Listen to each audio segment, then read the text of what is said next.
Hello friends. Did you know that nearly 80% of those who watch my videos aren't subscribed? If you enjoy the content, I'd truly appreciate it if you hit that subscribe button. It helps a lot. Also, don't forget to leave a like and share your thoughts in the comments. Your interaction not only supports the channel's growth, but also helps these stories reach more people. Thank you all for being here. By the way, where are you watching from? Let me know in the comments.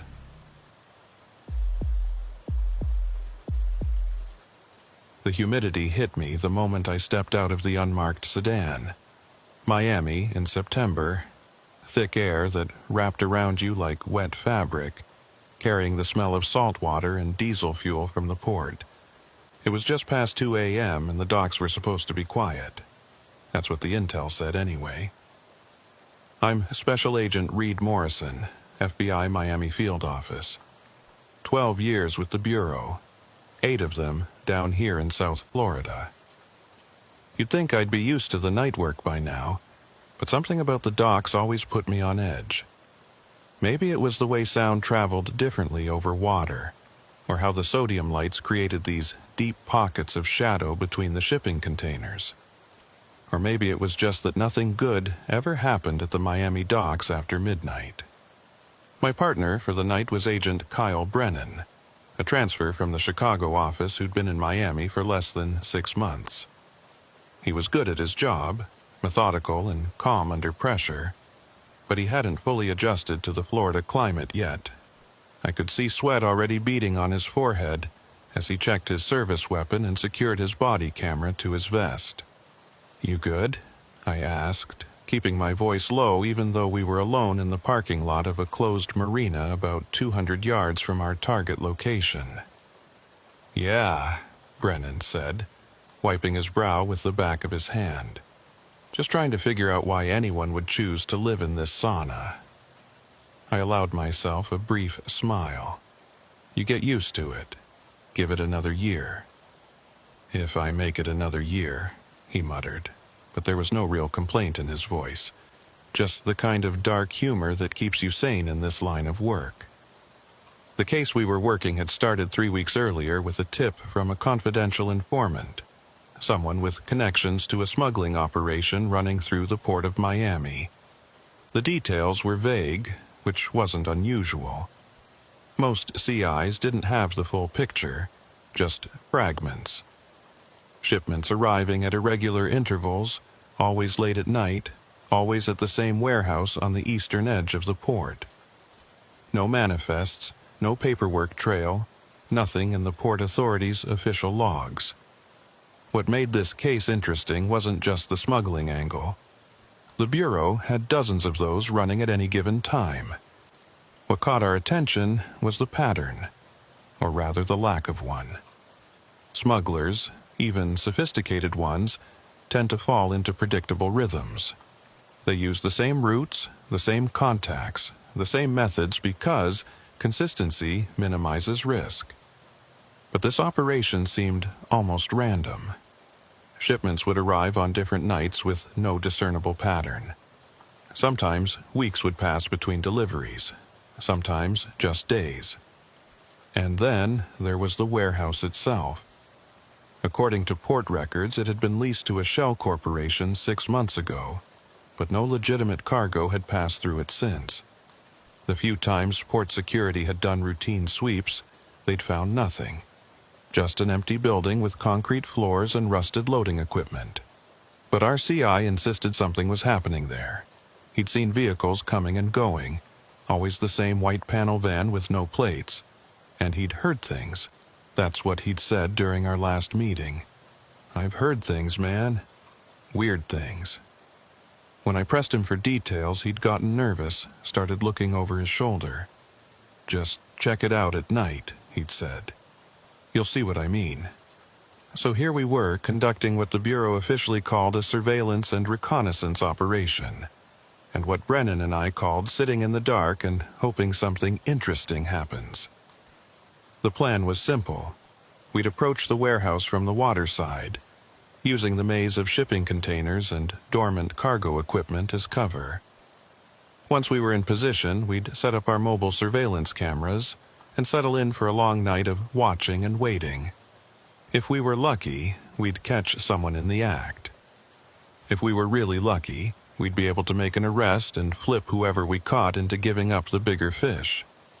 But something about this felt off to me. Had felt off since I first read the case file. I couldn't put my finger on it exactly, just a nagging sense that we were missing something obvious, something important.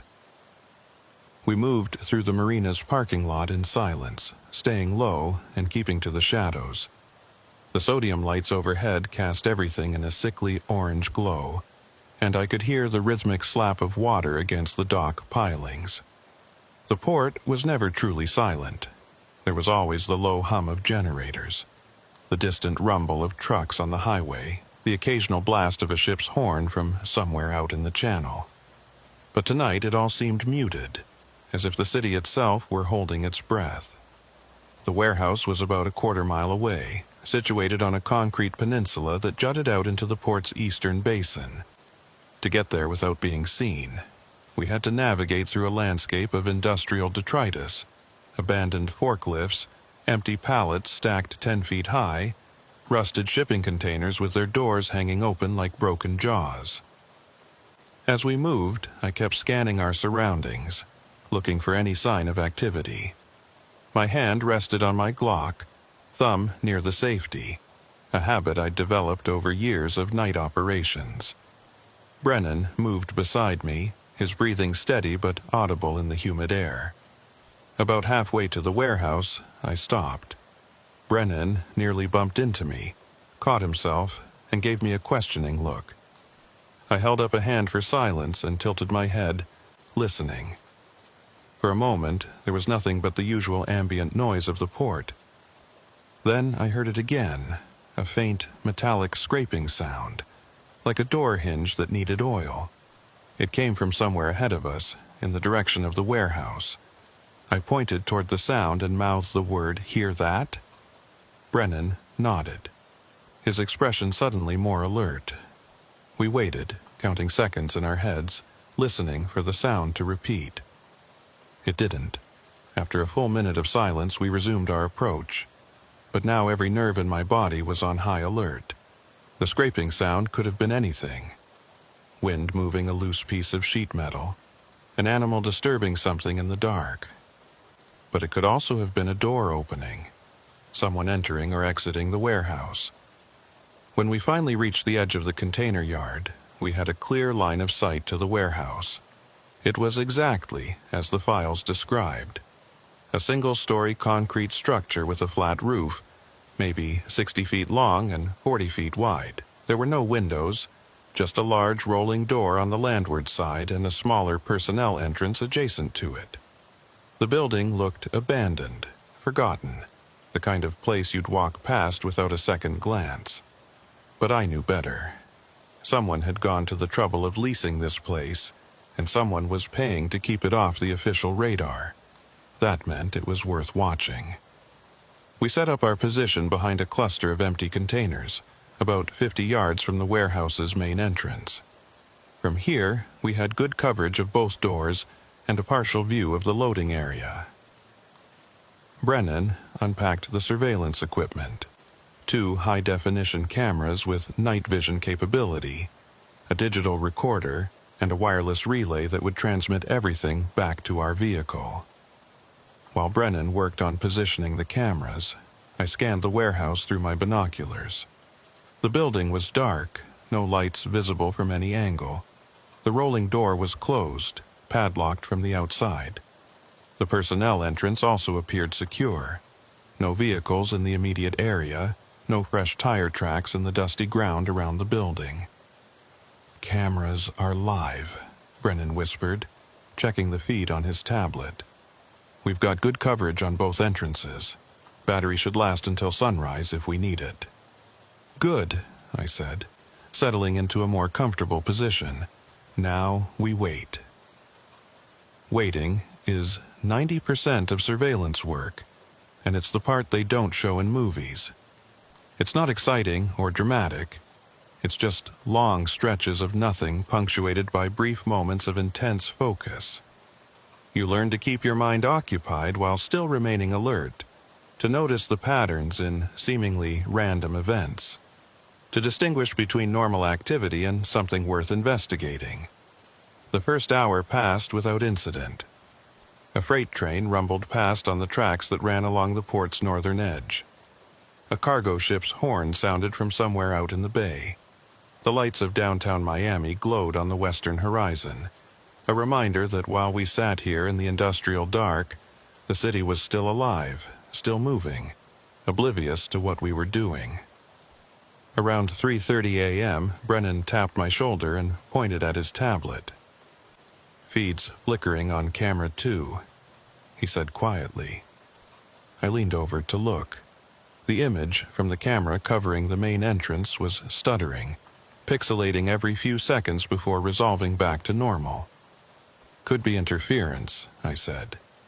"Sometimes the radio equipment from the ships can cause issues." "Maybe," Brennan said, but he didn't sound convinced. He tapped the screen, trying to stabilize the image. "It's only affecting this one camera, though. The other one's fine." As I watched, the feed flickered again, and for just a moment, maybe half a second, I thought I saw something in the frame.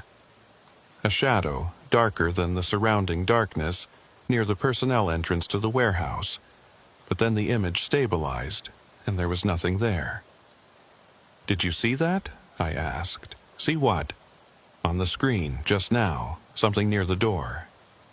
Brennan rewound the feed and played it back in slow motion. We both leaned in close, studying every frame. The flicker was there, a brief disruption in the video signal, but I couldn't make out any definite shape or movement. It could have been anything. A compression artifact, a moth flying past the camera lens, my tired eyes playing tricks on me. "I don't see anything specific," Brennan said. "Could be your imagination." "Yeah, probably," I agreed, but I made a mental note to review the footage more carefully later. One thing I'd learned over the years: trust your instincts, even when you can't explain them. Another hour crept past. The humidity seemed to be getting worse, if that was possible, and my shirt was completely soaked through with sweat.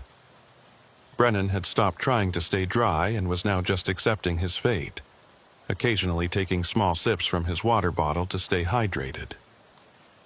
At 4:47 a.m., according to my watch, something changed. It wasn't dramatic or obvious, just a subtle shift in the atmosphere that made the hairs on the back of my neck stand up.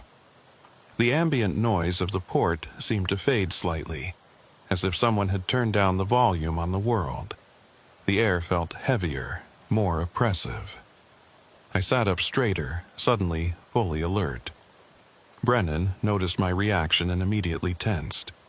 "What is it?" he whispered. "Not sure," I said, scanning the warehouse and surrounding area. Everything looked exactly the same as it had a minute ago. No movement, no lights, no sign of any activity, but something was definitely different. I could feel it in my gut, that primal awareness that every good agent learns to listen to. Then I heard it, so faint I almost missed it. A rhythmic sound, like footsteps on concrete, coming from inside the warehouse. Slow, deliberate steps, as if someone were pacing back and forth. The sound was barely audible over the background noise of the port, but once I'd heard it, I couldn't unhear it. I grabbed Brennan's arm and pointed at the warehouse. "Someone's inside," I mouthed silently. His eyes widened slightly, and he checked his tablet. "Cameras aren't showing anything," he whispered. "No heat signatures, no movement." That didn't make sense. We had thermal imaging cameras as backup, specifically designed to detect body heat through walls. If someone was inside the warehouse, the cameras should have picked them up. Unless the walls were lined with something that blocked thermal radiation, but that seemed unlikely for an abandoned building. The footsteps continued, steady and unhurried. They seemed to be moving from one end of the warehouse to the other, then back again. Pacing. Someone was definitely pacing inside that building, and for reasons I couldn't explain, that bothered me more than if we'd caught them doing something obviously illegal. "I'm going to check it out," I said quietly, already starting to move. Brennan grabbed my arm. "Protocol says we call it in first, get backup before approaching." "I know the protocol," I said, gently pulling free from his grip. "But if we call it in now, by the time backup arrives, whoever's in there will be gone. I'm just going to do a visual sweep, see if I can figure out what's going on. You stay here and monitor the feeds. Read, that's an order, Agent Brennan." He didn't like it. I could see the conflict in his face, but he nodded. "Keep your radio on. First sign of trouble, you call it in." "Will do," I said, checking my weapon one more time before moving out from our concealed position. Approaching the warehouse felt wrong in a way I couldn't articulate. Every instinct I had was telling me to stay back, to wait for daylight, to call for backup. But I'd learned not to let fear dictate my actions. Fear was just information, your body's way of telling you to be careful. As long as you acknowledged it and worked with it rather than against it, it could keep you alive. I moved quickly but quietly, using the scattered industrial equipment as cover. The footsteps inside the warehouse had stopped, which somehow made me even more nervous than when I could hear them. At least then I'd known where the person was. When I reached the building's exterior wall, I pressed myself flat against the concrete and inched toward the personnel entrance. The door was metal, painted a faded green that had rusted through in several places. A heavy padlock secured it from the outside, and there was no obvious sign that it had been tampered with recently. But if the door was locked from the outside, how had someone gotten inside? I moved along the wall toward the main rolling door, keeping low and watching for any sign of movement. This door was also secured, this time with a chain and padlock that looked relatively new. I examined the lock closely. No scratches or tool marks that might indicate forced entry. So both doors were locked from the outside. The thermal cameras showed no heat signatures inside, and yet I'd clearly heard footsteps. Either I was losing my mind or something very strange was going on. I activated my body camera with a subtle tap on the control mounted to my vest, making sure everything would be recorded from this point forward. Then I pulled out my flashlight and shone it through a narrow gap between the rolling door and the concrete frame. The beam cut through the darkness inside, illuminating nothing, just an empty concrete floor scattered with old debris, broken pallets, scraps of cardboard, a few rusty metal drums.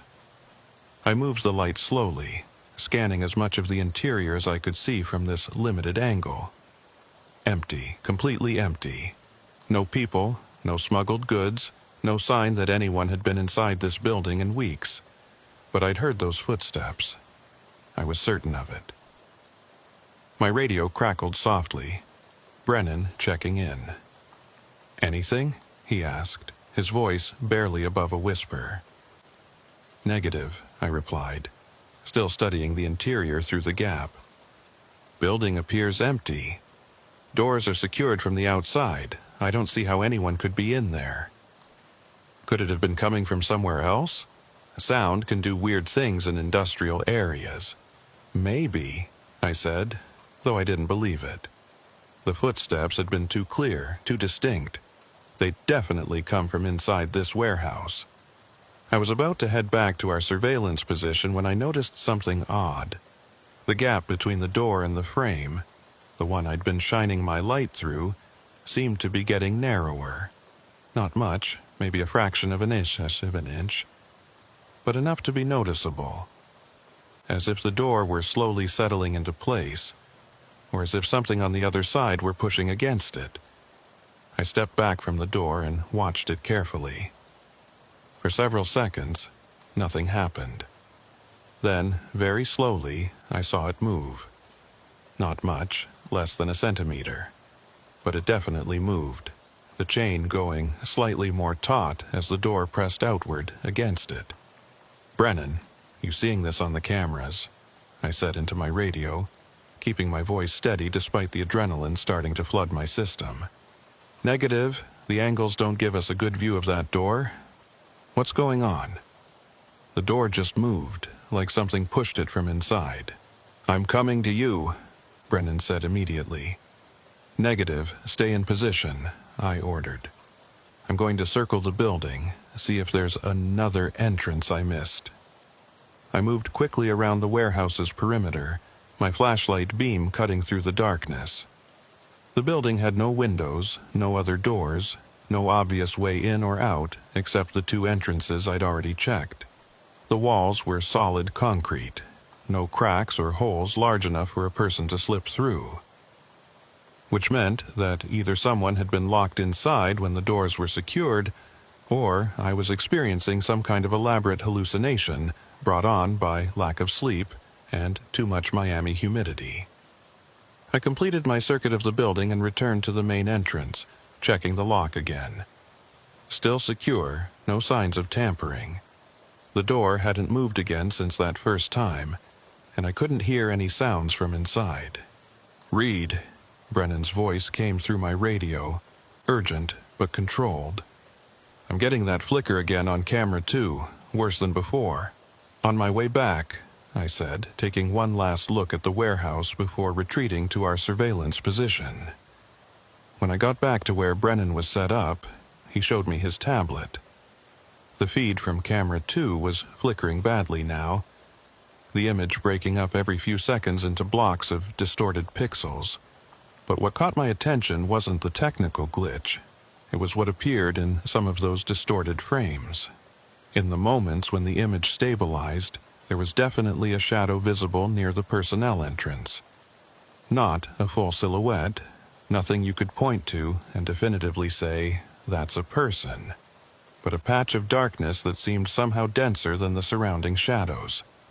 And in the seconds when the camera flickered, that shadow appeared to move, shifting position in ways that didn't match the stationary angle of the camera.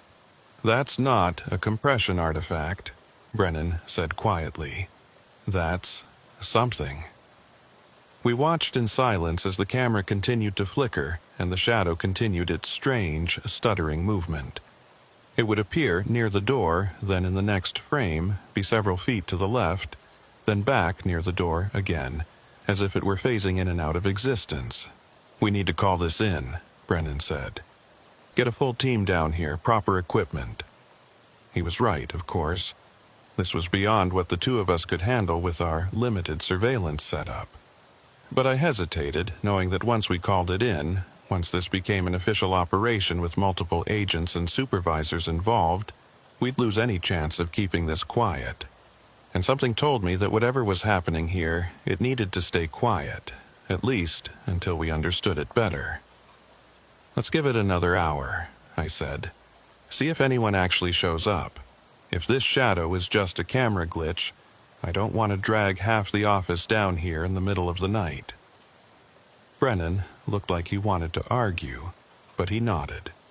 1 hour, then we call it in, shadow or no shadow.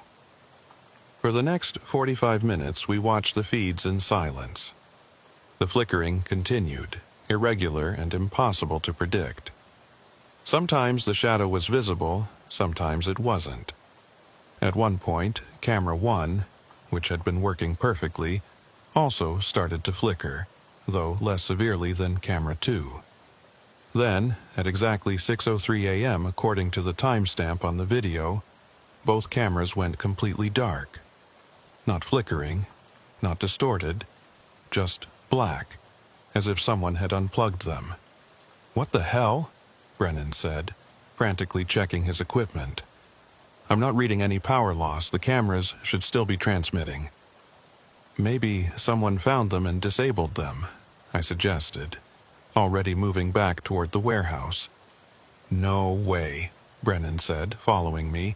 "They're wireless and well hidden. Nobody could have spotted them in the dark." We reached our camera positions within minutes. Both devices were exactly where we'd left them, still mounted securely, still powered on according to the indicator lights. But when Brennan checked the feeds on his tablet, all he got was a black screen. "This doesn't make any sense," he muttered, manually adjusting the camera angles. "Everything's working. The cameras are on, they're transmitting, but we're not getting any image." I looked at the warehouse. The sky was starting to lighten in the east, that pre-dawn gray that comes before sunrise. In another hour, the port would begin to wake up. Workers arriving for the morning shift, trucks moving cargo, the normal bustle of commercial activity. Whatever window we'd had for observing this place undisturbed was closing fast. "Brennan," I said slowly, "when did you last review the footage from tonight? The stuff we recorded before the cameras went out?" "Haven't had time," he said, still fiddling with the equipment. "Why?" "Because I want to see if anything else showed up on those feeds. Anything we might have missed while we were focused on that shadow." He stopped what he was doing and looked at me. "You think we missed something?" "I think we're missing a lot of things," I said. "And I want to know what they are before we file our report." We packed up the surveillance equipment and headed back to our vehicle as the sun began to rise over Miami. The whole drive back to the office, neither of us spoke much. We were both trying to process what we'd experienced, or, more accurately, what we couldn't explain about what we'd experienced. Back at the FBI field office, we spent the next 3 hours reviewing every frame of footage we'd captured. Most of it was exactly what you'd expect. Static shots of an empty building, occasional flickers and distortions in the video signal, the shadow that appeared and disappeared near the personnel entrance. But there was one segment, lasting exactly 3 seconds, that neither of us could explain. It occurred at 4:52 a.m., right around the time I'd first heard the footsteps. For 3 seconds, camera 2 captured something moving inside the warehouse, visible through the gap between the rolling door and the frame. The footage was grainy and the angle wasn't great, but there was definitely movement. A shape, roughly human-sized, crossing from one side of the interior to the other. We must have watched those 3 seconds 50 times, frame by frame, trying to make out any details. The shape was dark, undefined, moving with a strange fluidity that didn't quite look natural. It appeared in frame 3, was fully visible for about 1.5 seconds, then disappeared again, leaving no trace. "Could be a person," Brennan said, though he didn't sound convinced. "Could be," I agreed. "But if it was, how did they get in there, and how did they get out? We had eyes on those doors the entire time." "Maybe there's a third entrance we didn't find, a tunnel or something. In a warehouse that's barely used? For what purpose?" Brennan didn't have an answer for that, and neither did I. We filed our preliminary report that afternoon, keeping the details vague. We described the surveillance operation, noted the camera malfunctions, mentioned the unusual shadow visible in some frames. We didn't mention the footsteps I'd heard or the 3-second segment of unexplainable movement. Not because we were trying to hide anything, but because we didn't know how to explain it in a way that wouldn't sound crazy. Our supervising agent read the report, asked a few questions about the camera issues, and authorized a follow-up operation for the following week. "Get better equipment this time," he said, "and maybe bring a tech specialist with you, someone who can figure out what's causing those glitches." We agreed, but I already knew we wouldn't find anything. Whatever was happening at that warehouse, it wasn't something better equipment would help us understand. That night, lying in bed and trying to sleep, I kept thinking about those 3 seconds of footage, about the shape moving through the darkness, about the footsteps that shouldn't have been possible, about the shadow that appeared and disappeared like something out of a nightmare. And I thought about what our CI had said. "I've heard things, man. Weird things." He'd been right. There were definitely weird things happening at that warehouse. The question was, What were they, and why? I didn't have answers yet, but I knew I wouldn't be able to let this case go until I found them.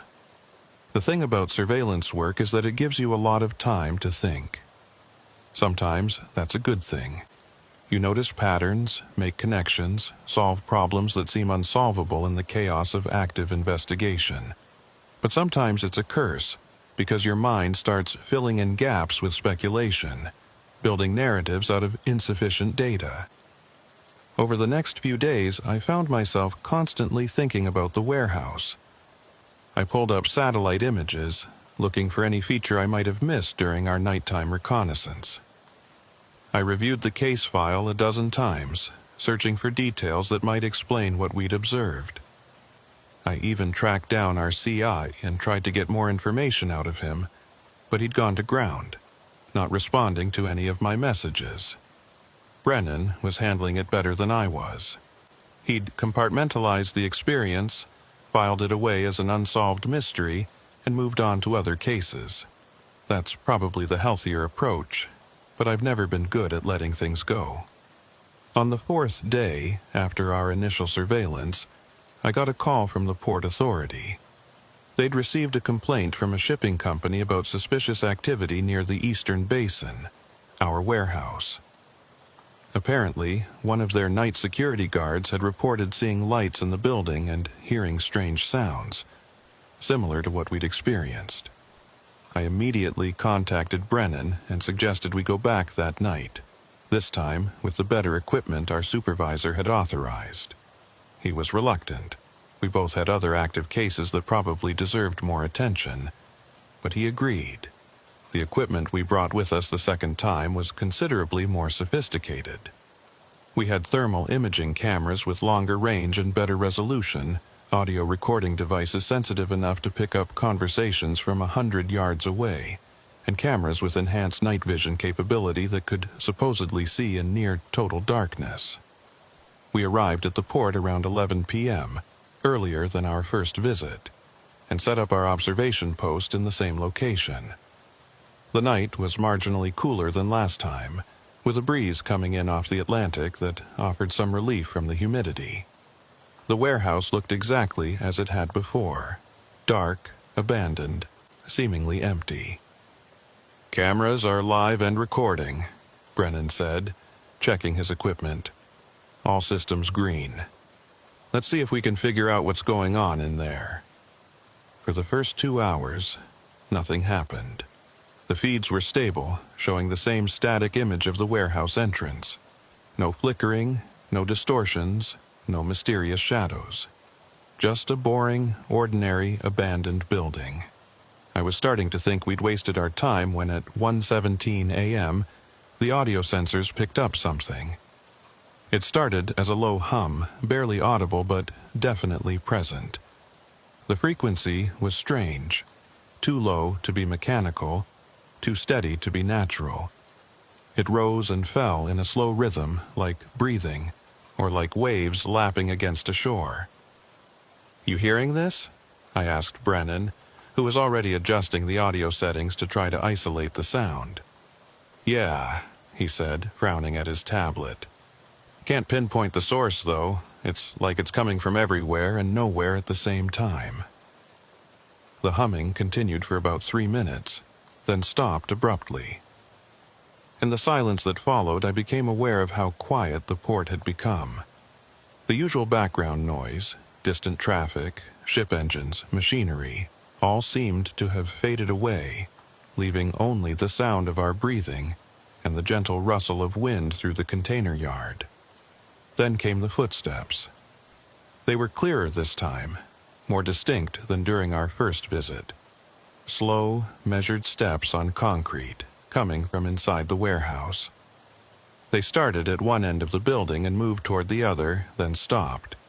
Silence for maybe 10 seconds. Then the footsteps resumed, moving back in the opposite direction. Brennan and I exchanged looks. His face reflected the same mixture of unease and fascination I was feeling. We were both trained federal agents, experienced investigators who'd seen plenty of strange things over the course of our careers.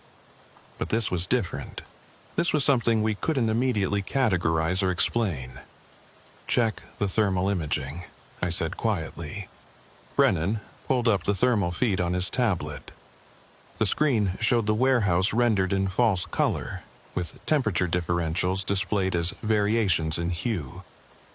The building itself registered as cool blue, exactly what you'd expect from concrete that had been sitting in the shade all day. But there was something else.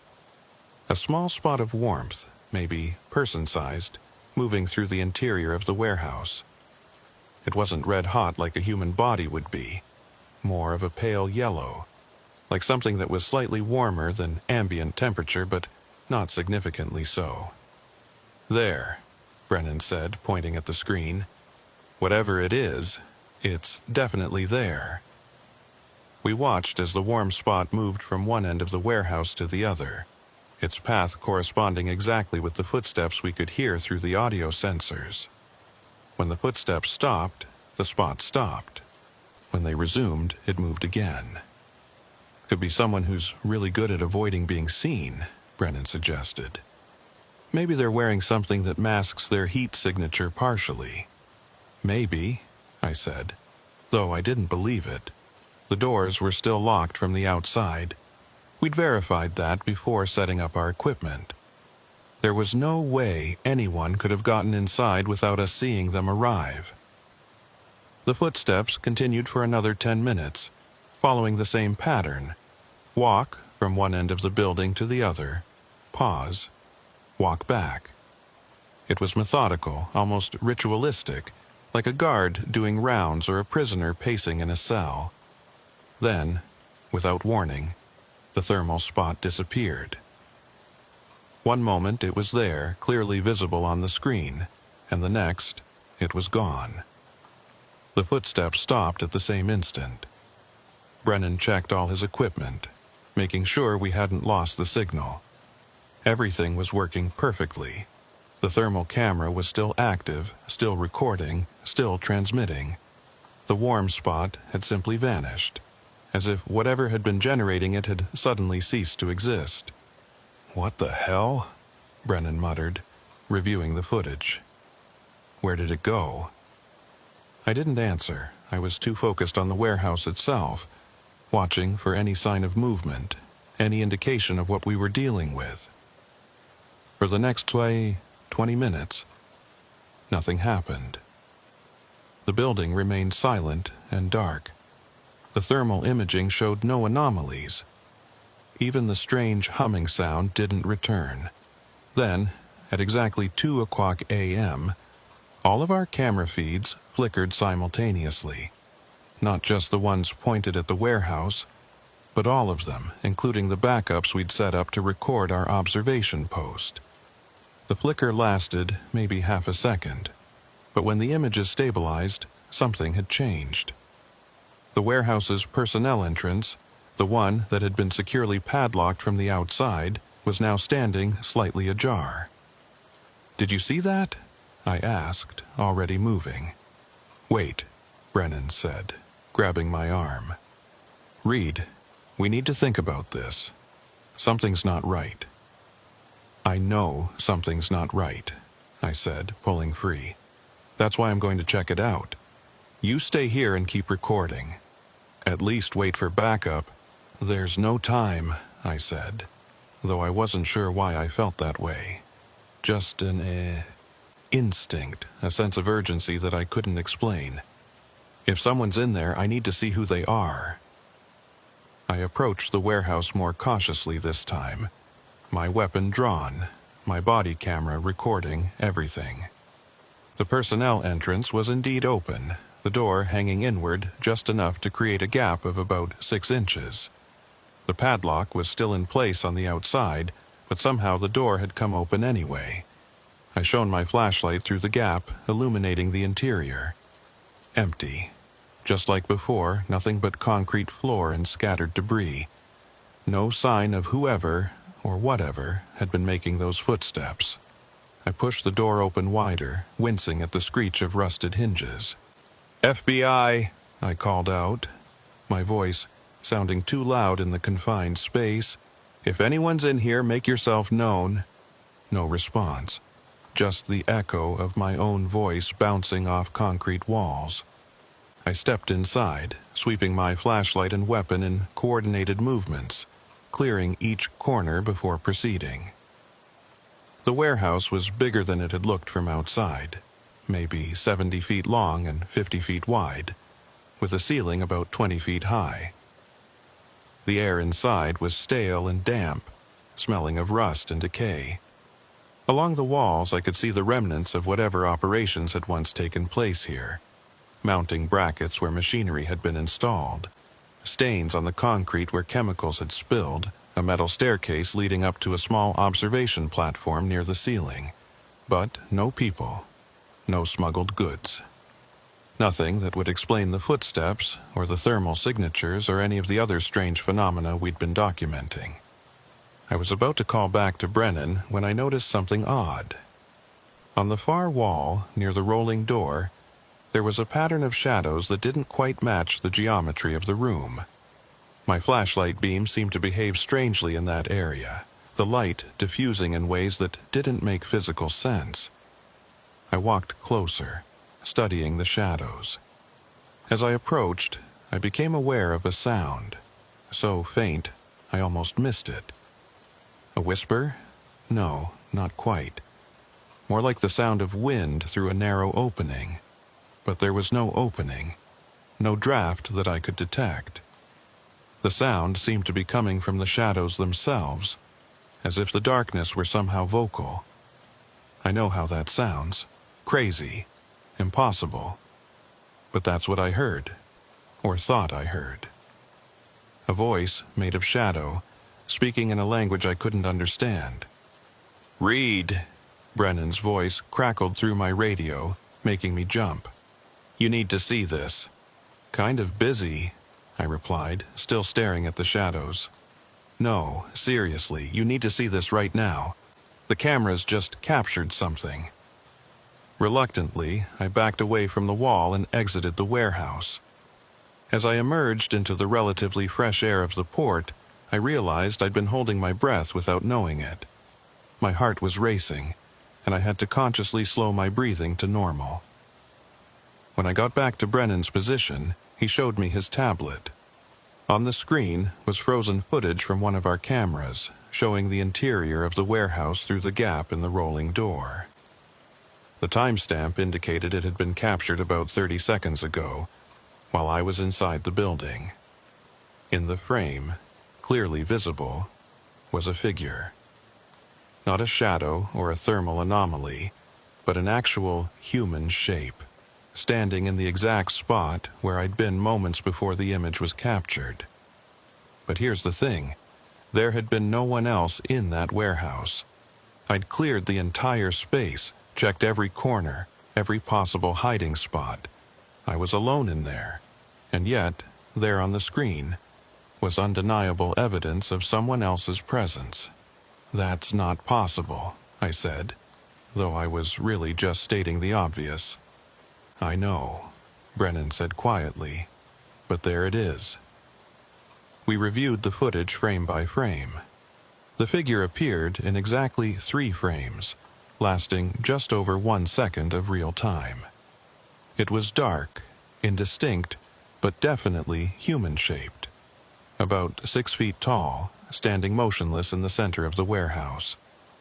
"Run it again," I said. "Let me see the frames right before and after."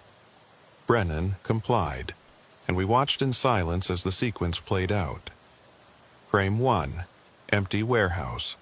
Frame 2, empty warehouse. Frame 3, figure present. Frame 4, figure present. Frame 5, figure present. Frame 6, empty warehouse again. It appeared and disappeared without any transition, without any movement between states. One moment nothing, the next moment something, then nothing again. "Could be a compression artifact," Brennan suggested, though his tone made it clear he didn't believe that. "Or maybe lens flare, or—" "It's not a compression artifact," I said firmly. "That's something real. something that was in there with me. We sat in silence for a moment, both of us trying to process what we were looking at. In all my years with the Bureau, I'd never encountered anything like this. Sure, I'd worked cases involving unusual circumstances, unexplained elements, things that didn't immediately make sense, but those had always resolved eventually into rational explanations, mistakes, misunderstandings, perfectly natural phenomena that seemed strange only because we didn't have all the information. This felt different. This felt like something that wouldn't resolve no matter how much information we gathered. "We need to seal this building," I said finally. "Get a full forensic team down here, proper lighting, go through it inch by inch. Maybe we're missing something obvious, something that explains all of this."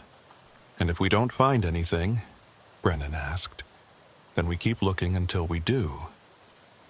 But even as I said it, I knew we weren't going to find a neat explanation. Whatever was happening at this warehouse, it wasn't the kind of thing that could be solved with better equipment or more thorough investigation. As we packed up our gear and prepared to leave, I took one last look at the building. The door had closed itself somehow. It was shut tight again, though we hadn't touched it. The padlock hung from its latch, seemingly undisturbed. The sky was beginning to lighten in the east, dawn approaching with the promise of another hot Miami day. In a few hours, the port would be alive with activity, workers and cargo, and the normal bustle of commerce. The warehouse would just be another anonymous building in an industrial landscape, notable only for its emptiness. But I knew better now. I knew there was something in there. Something that left shadows on our cameras, and warm spots on our thermal imaging, and footprints on our audio sensors. Something that appeared when we weren't looking and vanished when we were. And I knew that whatever it wasn't finished with us yet. The forensic team arrived at the warehouse the following Monday, just after sunrise. 6 specialists from our Miami office, along with 2 technicians from the Bureau's evidence response team, all equipped with the most advanced investigative equipment the FBI had to offer. If there was something to find in that building, they would find it. I watched from a distance as they worked, methodically documenting every inch of the warehouse's interior and exterior. They took photographs, collected samples, ran tests on the concrete and the air and the metal fittings. They brought in portable lights that turned the dim interior into something approximating daylight, eliminating all those suspicious shadows. Brennan and I had submitted our full report over the weekend, including the footage we'd captured and our observations about the anomalies. Our supervisor had reviewed it carefully, asked several pointed questions about the camera malfunctions, and ultimately authorized the full forensic workup. What we didn't include in our report were the parts that sounded too strange, too impossible to be credible. The shadow voice I'd heard, the feeling of being watched from empty space, the sense of wrongness that permeated that building like a physical presence. Some things you just don't put in official documents, not if you want to maintain your credibility. By mid-afternoon, the forensic team had completed their initial sweep. I met with their lead investigator, a no-nonsense woman named Special Agent Rita Martinez who'd been doing this work for 15 years. "Find anything interesting?" I asked, though I already suspected what her answer would be. "Define interesting," Martinez said, consulting her tablet. "The building is definitely abandoned, hasn't seen regular use in at least 6 months, maybe longer. We found some trace evidence of previous occupancy, oil stains from machinery, chemical residue consistent with industrial cleaning products, the usual detritus you'd expect from a warehouse that's been through multiple tenants over the years. But nothing recent. Nothing that would explain your surveillance footage. No signs of forced entry. No evidence of anyone being inside the building recently. The dust patterns on the floor are undisturbed. Nobody's been walking around in there." I thought about the footsteps Brennan and I had heard. the thermal signature we'd captured moving through the interior. What about the door? The personnel entrance that somehow opened while we were watching. Martinez made a face. That's the weird part. The lock mechanism is damaged, has been for a while, looks like. The padlock on the outside is just for show. The actual door latch is broken. A strong wind, or even just settling of the building, could cause it to swing open. There was no wind that night, I said. Doesn't have to be literal wind. Changes in air pressure, seismic settling, thermal expansion. Lots of things could cause a door to move, especially an old, damaged door in a building that's not maintained. She was right, of course. Everything she was saying made perfect sense. And yet it didn't explain what we'd experienced, didn't account for the sum total of the anomalies we'd documented. What about the thermal signature? I asked. We definitely recorded something warm moving through the building. Could be residual heat from machinery or equipment that was recently removed. Could be temperature differentials in the concrete itself. Thermal imaging is useful, but it's not perfect. It can show you things that seem significant but turn out to have mundane explanations. And the figure we captured on camera, the one that appeared for 3 seconds then vanished? Martinez hesitated before answering this one. That's harder to explain, she admitted. Could be a technical glitch, could be someone who managed to get in and out without leaving traces. But honestly, Agent Morrison, 3 seconds isn't much to work with. It could be almost anything. I wanted to argue, to insist that what we'd documented was real and significant. But I also knew how I'd sound, like an agent who was too invested in a case, who was seeing patterns where none existed, who was letting his imagination run away with him. Thanks for the thorough work, I said instead. Let me know if you find anything else. Will do, Martinez said, then added in a gentler tone, Look, I know you and Brennan saw something that bothered you. I'm not dismissing that. But sometimes in this job we encounter things that seem inexplicable at first, but turn out to have perfectly rational explanations. Give it time. The answer will probably become clear. I nodded and thanked her again, but I didn't believe her. Time wasn't going to make this clearer.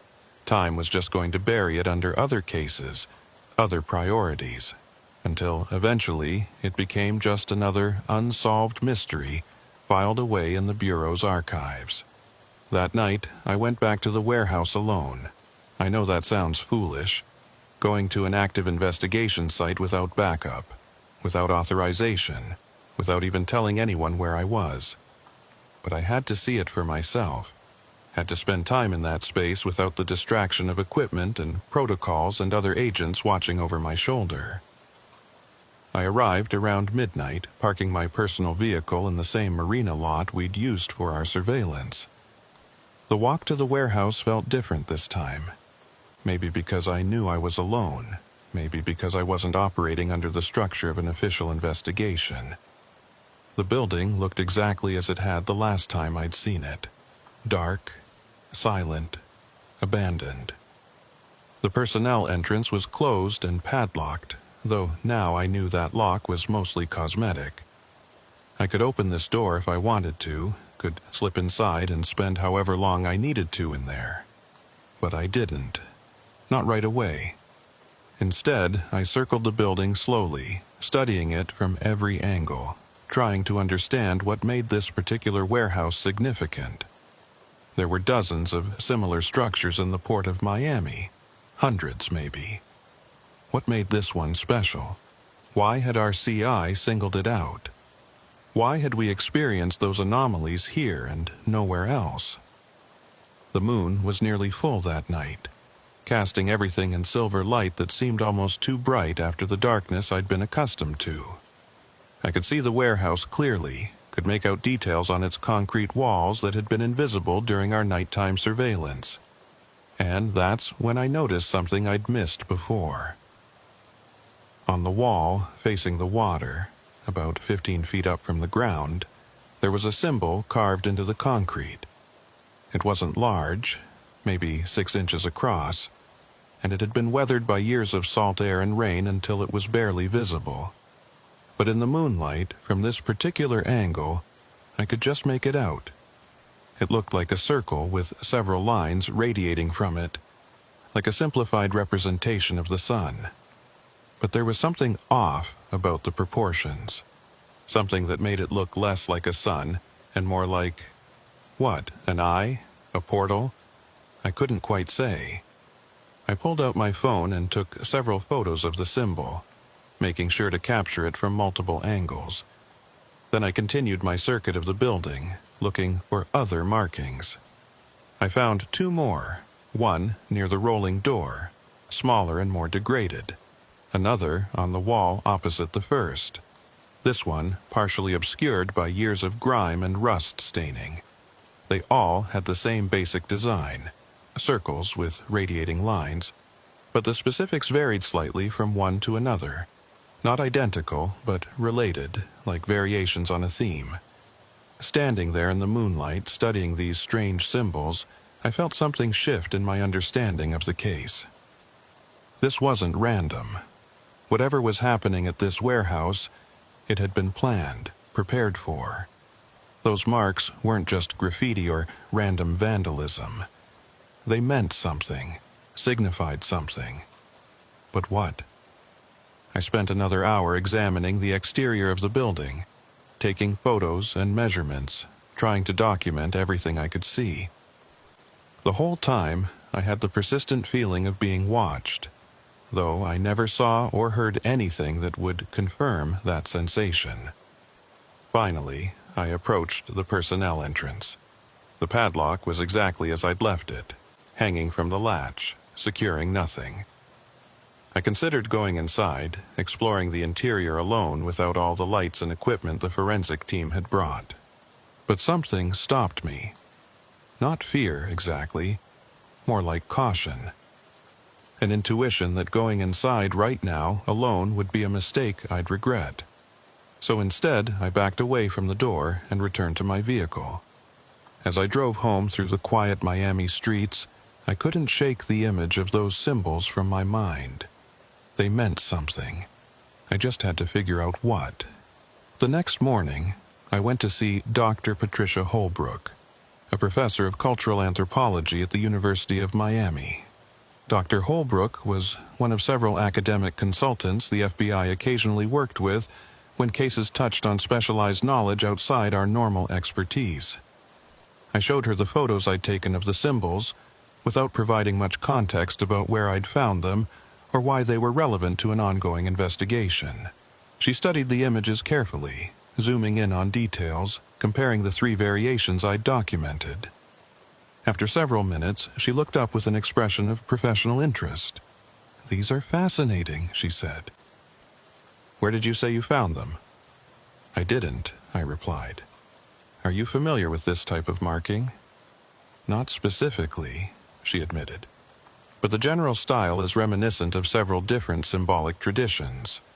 The radiating lines could represent light, energy, influence expanding from a central point. Or they could represent the opposite, things converging toward a center. It's hard to say without more context. Could they be religious symbols? Occult markings?" Dr. Holbrook made a noncommittal gesture. "Possibly. The circle and rays motif appears in dozens of different cultural and spiritual traditions. Solar worship, certain esoteric practices, even some modern neo-pagan movements, without knowing more about when these were created or by whom. I can't give you a definitive answer." "But they're intentional," I pressed. "Someone made these marks deliberately, with some specific purpose in mind." "Almost certainly," she agreed. "These aren't random graffiti or idle doodling. Whoever created them knew what they were doing. They chose specific locations, specific orientations. There's definitely meaning here. But you don't know what that meaning is." "Not without additional research," she said apologetically. "If you could give me more information about the context." "I can't," I said. "Not right now. But thank you for your time." I left Dr. Holbrook's office with more questions than answers. The symbols were intentional, meaningful, but their specific significance remained opaque. Just another piece of the puzzle that didn't quite fit. Over the next few days, I found myself increasingly obsessed with the warehouse case. I reviewed the footage dozens more times, analyzing every frame, looking for details I might have missed. I read through old reports about smuggling operations in the port of Miami, looking for patterns or connections. I even tracked down several retired agents who'd worked the docks before I joined the office, asking them if they'd ever encountered anything unusual in that area. Nobody had. Or if they had, they weren't willing to talk about it. Brennan noticed my obsession and tried to talk to me about it. "Reed, you need to let this go," he said during lunch one day. "Martinez and her team did a thorough investigation. They didn't find anything. Sometimes that's just how it is. You encounter something weird, you investigate it, you don't find an explanation. You move on." "I can't move on," I said. "Not when I know there's something there." "What makes you so sure?"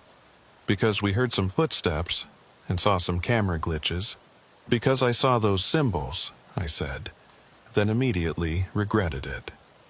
I hadn't told Brennan about my unauthorized nighttime visit to the warehouse, hadn't mentioned what I'd found. "What symbols?" he asked, his expression sharpening. I told him about the markings I'd discovered, about my consultation with Dr. Holbrook. As I spoke, I could see the conflict on his face, the part of him that wanted to support his partner versus the part that thought I was crossing a line, becoming too invested in something that didn't add up to a real case. "You went back there alone?" he said when I finished. "Reed, that was incredibly stupid. What if something had happened to you?" "Nothing happened," I said. "I just looked around, took some photos, and found mysterious symbols that nobody else noticed during the forensic sweep. You realize how that sounds, right?" "I know how it sounds," I snapped. "But I'm not making this up. The symbols are real. They're there. Anyone can see them if they know where to look." Brennan was quiet for a moment, studying me. "I think you need to take some time off," he said finally. "You're burning yourself out on this thing." "I'm fine," I insisted, though I knew he was probably right. "You're not fine. You're obsessed, and obsession makes you sloppy, makes you see things that aren't there." "I'm not seeing things that aren't there." My voice was louder than I'd intended, drawing looks from other agents in the break room. Brennan held up his hands in a placating gesture. Okay, I believe you, but you need to step back from this, at least for a little while. Let it breathe. Maybe the answer will become clearer if you're not so focused on it." He was right, of course, but I couldn't let it go. Every night I found myself thinking about that warehouse, about the footsteps, and the shadows and the symbols on the walls. It was like a puzzle I couldn't solve, an itch I couldn't scratch. A week after my conversation with Dr. Holbrook, I got a call from our CI, the one who'd originally tipped us off about the warehouse. He'd been radio silent for almost 3 weeks, and I'd started to think he'd either skipped town or something had happened to him. "We need to meet," he said, his voice tense. "Tonight, alone." "What's this about?" I asked. "Not over the phone. Just meet me at the place we used last time, 9 o'clock. Come alone, or I walk." He hung up before I could agree or refuse. Our usual meeting spot was a 24-hour diner in Overtown, the kind of place where nobody paid attention to who was meeting with whom. I arrived 15 minutes early, as was my habit, and took a booth near the back where I could watch both the entrance and the street outside. The CI, whose name I knew but am not going to share here, showed up at 9:05, scanning the diner nervously before sliding into the booth across from me. He looked rough, like he hadn't slept in days. His eyes were red-rimmed, his hands shaking slightly. "You okay?" I asked. "No," he said bluntly. "No, I'm not okay. I shouldn't have said anything about that place. I should have kept my mouth shut." "What place? The warehouse?" He glanced around, checking to make sure nobody was listening. "Yeah, the warehouse. I've been hearing things, man.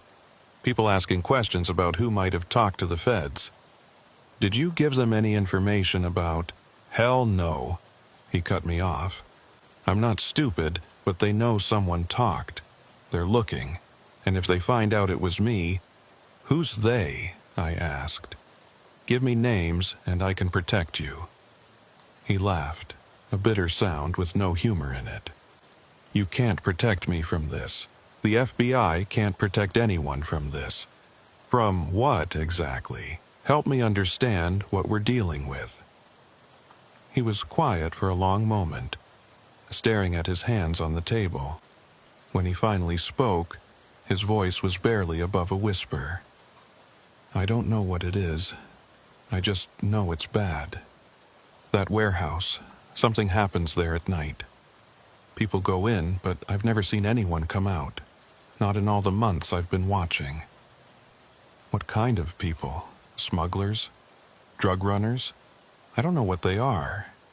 I just see them going in, and then—" He trailed off, shaking his head. "Then what?" "Then nothing. They're just gone. Like the building swallowed them." A chill ran down my spine despite the warm air in the diner. "Have you been inside?" "Are you crazy? No way. I wouldn't go in there for anything." He looked up at me, and I saw genuine fear in his eyes. "You were there, right? You and your partner? You did surveillance?" "We did," I confirmed. "Did you go inside?" "Briefly. And you came out okay?" "Yes," I said, though I was starting to wonder if that was entirely true. "What exactly are you trying to tell me?" He leaned forward, lowering his voice even further. "I'm telling you to drop this case. Forget about that warehouse. Don't go back there. Just let it go. You know I can't do that." "Then you're making a mistake," he said, standing up abruptly. "I warned you. That's all I can do." "Wait," I said. But he was already heading for the door, moving quickly through the diner without looking back. I considered following him, but something told me it would be pointless. He'd said what he came to say. Now he was done with this case, and apparently he thought I should be too. Driving home that night, I couldn't stop thinking about what the CI had said. People going into the warehouse, but never coming out. It sounded absurd, like something from a bad horror movie. And yet, coming from someone who'd been genuinely terrified, it carried weight. When I got home, I pulled up the surveillance footage we'd captured again, this time looking for something specific. Any sign of people approaching or entering the warehouse during the hours we'd been watching. I went through every frame, every camera angle, every moment we'd recorded. Nothing. In all the hours of footage, not a single person approached that building. Just empty docks, shifting shadows, and those 3 seconds of unexplainable movement inside. But the CI had been adamant. He'd seen people going in, which meant either he was lying, mistaken, or what he'd witnessed had happened during hours we weren't watching. I needed to go back, not for a few hours of surveillance, but for an extended observation, multiple nights, around-the-clock coverage if possible. I needed to see what our CI had seen, needed to understand what was really happening at that warehouse. The problem was, I couldn't get authorization for that kind of operation based on what we had. No supervisor would approve the resources for an extended stakeout of a building that had already been thoroughly investigated and found to be empty. Which meant if I wanted to continue this investigation, I'd have to do it unofficially. On my own time, with my own equipment, outside the Bureau's knowledge or oversight. It was a bad idea for about a dozen different reasons. It violated protocol, potentially compromised the case, and could get me reprimanded or even fired if anyone found out. But I was going to do it anyway, because something was happening at that warehouse, something important, and I was the only one who seemed to recognize it. I began my unauthorized surveillance operation the following Friday night. I'd taken a personal day that Monday through Thursday, telling my supervisor I needed to deal with some family matters. In reality, I'd spent those days preparing, acquiring equipment from various sources that couldn't be traced back to the Bureau, mapping out optimal observation positions, planning my approach in meticulous detail. Brennan had noticed my absence, had sent several text messages asking if everything was okay. I'd kept my responses vague. Just need a few days, dealing with some personal stuff, nothing that would invite follow-up questions. The equipment I'd assembled was a mix of consumer-grade cameras and audio recorders, nothing as sophisticated as what the Bureau used, but good enough for my purposes. I also brought camping gear.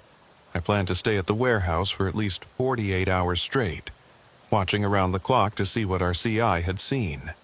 I arrived at the port around 9 p.m., parking in a different location than I'd used before. A public lot about half a mile from the warehouse. I didn't want my vehicle to be easily connected to the surveillance if anyone happened to notice it. The walk to the warehouse felt longer this time, weighed down as I was with equipment and supplies. The September heat had persisted into October, and I was drenched in sweat by the time I reached my chosen observation post, not the same location Brennan and I had used, but a spot with better coverage of the warehouse's waterside entrance. I set up my cameras carefully, positioning them to cover all angles of approach to the building. Then I settled in to wait, prepared for a very long night. The first few hours passed uneventfully. I watched the warehouse through my binoculars, monitored the camera feeds on my tablet, and listened to the ambient sounds of the port through my audio equipment. Ships moved in the channel. Trucks rumbled past on distant roads. The usual symphony of industrial activity, gradually diminishing as the night deepened. Around 1 a.m., I heard the footsteps again. They started suddenly, without warning, that same measured pace I'd heard during our first surveillance, moving from one end of the warehouse to the other.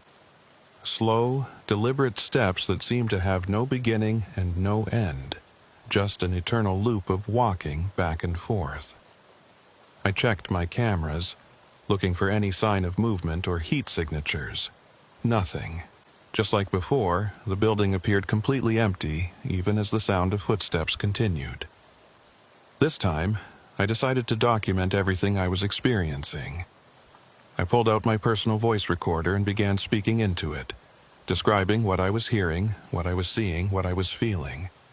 If nothing else, this would serve as a record. Evidence that I wasn't losing my mind, that the phenomena I was documenting were real and consistent. "It's 1:07 a.m., October 13th, I said quietly into the recorder.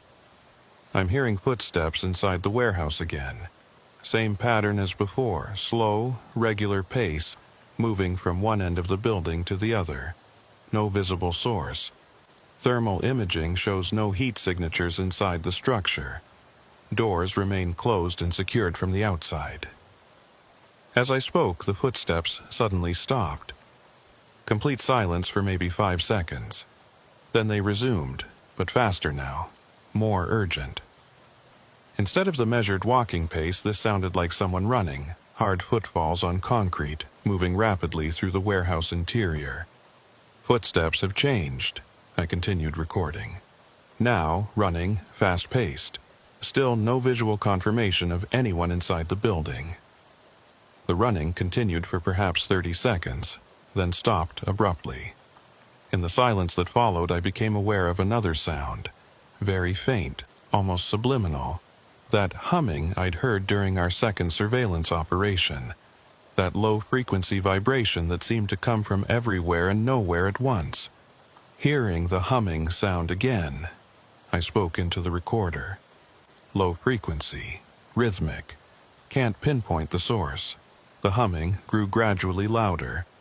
Not by much, but enough to be noticeable. It rose and fell in a slow pattern, like breathing, like waves, like the pulse of something vast and incomprehensible. And then I saw it. Through my binoculars, focused on the warehouse's main entrance, I saw a figure. It was standing just inside the rolling door, visible through the same gap Brennan and I had used to shine our flashlights into the interior.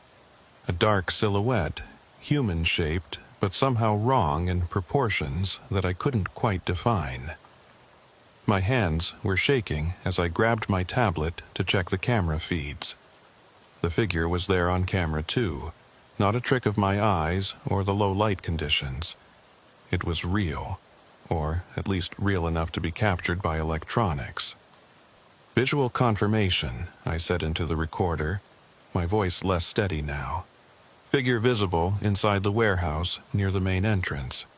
Approximately 6 feet tall, humanoid shape, not moving. I watched through the binoculars as the figure stood motionless. It wasn't looking in my direction. It seemed to be facing the interior of the warehouse, but I had the distinct impression that it knew I was there, that it was aware of being observed. The humming sound intensified, and the figure began to move. Not walking, something stranger than that. It seemed to glide across the floor without any visible motion of legs, drifting from one side of the visible interior to the other like smoke being pushed by a gentle breeze. Figure is moving, I recorded. Motion appears anomalous, no walking motion visible, seems to float or glide, still maintaining approximately human shape and size. As I watched, the figure moved out of my line of sight, disappearing deeper into the warehouse. The humming sound faded gradually, returning to that barely audible background frequency. I sat there for a long moment, trying to process what I'd just witnessed. Every rational part of my brain was screaming that there had to be an explanation. A person in dark clothing, some trick of the light, my tired mind filling in gaps with imagination. But I'd been doing this job too long to dismiss what I'd seen. That figure had been real, or as real as anything else in my experience, and its movement had been wrong in ways I couldn't fully articulate. I checked the time, 1:47 a.m. The night was still young. For the next 2 hours I maintained my watch on the warehouse, recording everything I observed. The humming sound continued at low volume, occasionally swelling louder, then fading again. Several times I heard what sounded like voices. Not words exactly, just vocal sounds, as if people were having a conversation somewhere inside the building, but too distant for me to make out what they were saying. At 3:52 a.m., the personnel entrance opened. I watched through my binoculars as the door swung slowly outward, moving with that same deliberate quality I'd noticed before. No one emerged. The doorway just gaped open, revealing darkness beyond. I waited, watching for any sign of movement. The door remained open for exactly 3 minutes. I timed it, then swung closed again with the same slow deliberation. Personnel entrance opened and closed on its own, I recorded. Duration, approximately 3 minutes, no visible cause for the movement. At 4:15 a.m., I saw lights inside the warehouse. Not bright lights, just a faint glow, flickering and unsteady, like candlelight or the glow from a small fire. The light moved through the interior, visible through various gaps and openings in the structure, tracing a path that seemed to have no particular logic or purpose. I documented this too, speaking quietly into my recorder while taking photographs with my phone. The light continued for perhaps 5 minutes, then extinguished abruptly, leaving the warehouse dark once more. Dawn was still a few hours away.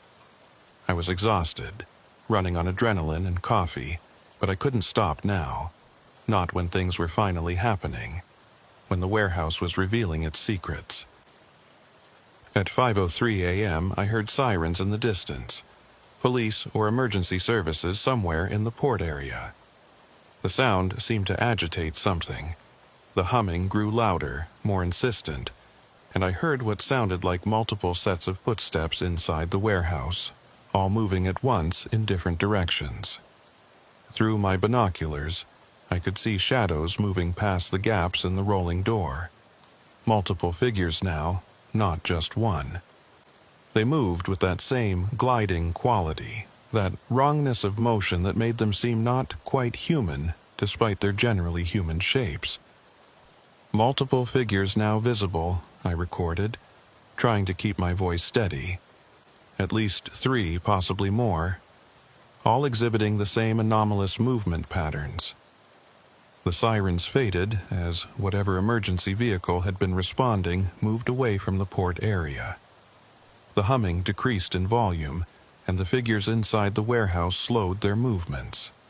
And then, for the first time all night, I heard something that sounded like an actual word. It came through my audio recording equipment, faint but distinct. Come. Just that single word, spoken in a voice that seemed to have no gender, no accent, no identifiable human characteristics. Just come, repeated 3 times with perfect spacing between repetitions. Every instinct I had was screaming at me to leave, to pack up my equipment and get away from this place. Whatever was happening here, it was beyond my ability to investigate or understand. I was in over my head, but I stayed. God help me, I stayed. Because I needed to see this through, needed to understand what I was dealing with. The sky began to lighten, imperceptibly in the east. Sunrise was still more than an hour away, but that pre-dawn grayness was starting to creep into the world, slowly diluting the darkness. As the light increased, the phenomena I'd been documenting began to decrease. The humming faded away entirely. The shadows inside the warehouse became still. The sense of presence, of something watching and waiting, gradually diminished. By 6:30 a.m., when the sun finally broke the horizon, the warehouse looked exactly as it always did. Just an empty building in an industrial landscape, notable only for its abandonment.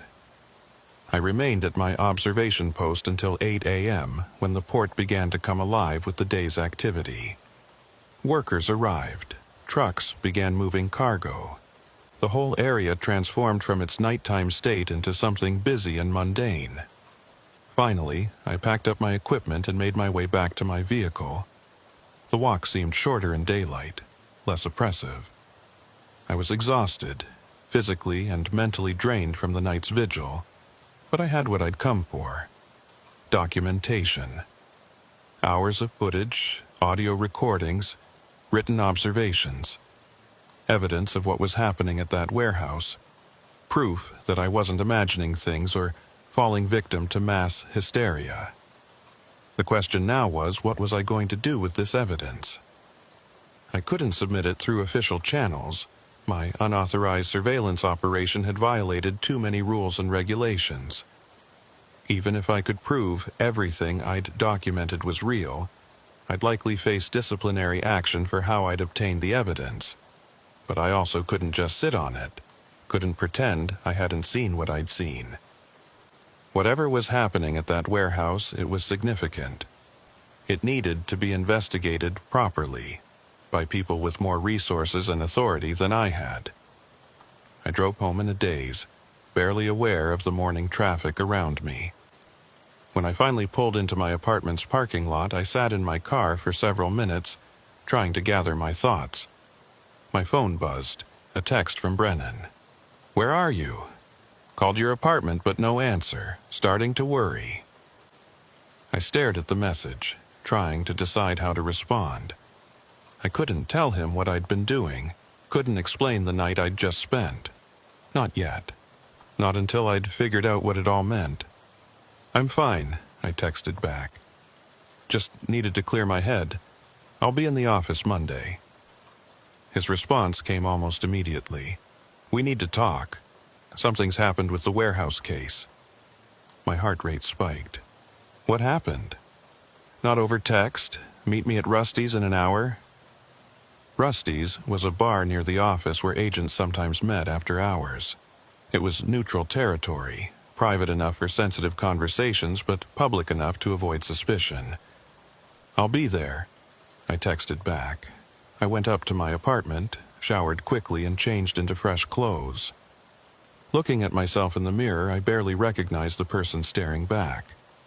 I looked haggard, older than my years, with dark circles under my eyes that spoke of too many sleepless nights. But there was something else in my reflection, too. A kind of intensity, a determination. I was committed to this case now, whatever the cost. At Rusty's, I found Brennan already waiting in a corner booth, nursing what looked like a whiskey despite the early hour. He looked almost as tired as I felt. "You look like hell," he said as I slid into the booth across from him. "Thanks. You're not exactly fresh yourself." He managed a weak smile. "Yeah, well, it's been a rough few days." He paused, studying me. "Where have you really been, Reed?" "I told you—" "Don't bullshit me." He cut me off. "I know you weren't dealing with family matters. You were working the warehouse case, weren't you? The one we're supposed to have dropped." There was no point lying. "Yeah," I admitted, "I was." "Jesus Christ, Reed." He shook his head. "Do you know how much trouble you could be in? Unauthorized surveillance, falsifying leave requests." "I know," I said. "But I had to. Nobody else was taking it seriously." "And what did you find?" He asked the question like he already knew the answer would only make things worse. I told him, all of it.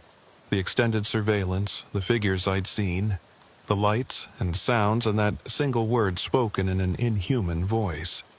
As I spoke, I watched his expression shift from anger to concern to something that looked almost like fear. When I finished, he was quiet for a long moment. "You realize how this sounds, right?" he finally said. "I have documentation, hours of audio and video. You can review it yourself." "That's not the point," he interrupted. "The point is, you've become obsessed with something that doesn't make sense, that can't be explained by any rational framework. And now you're seeing things that—" "I'm not seeing things," I said, louder than I'd intended.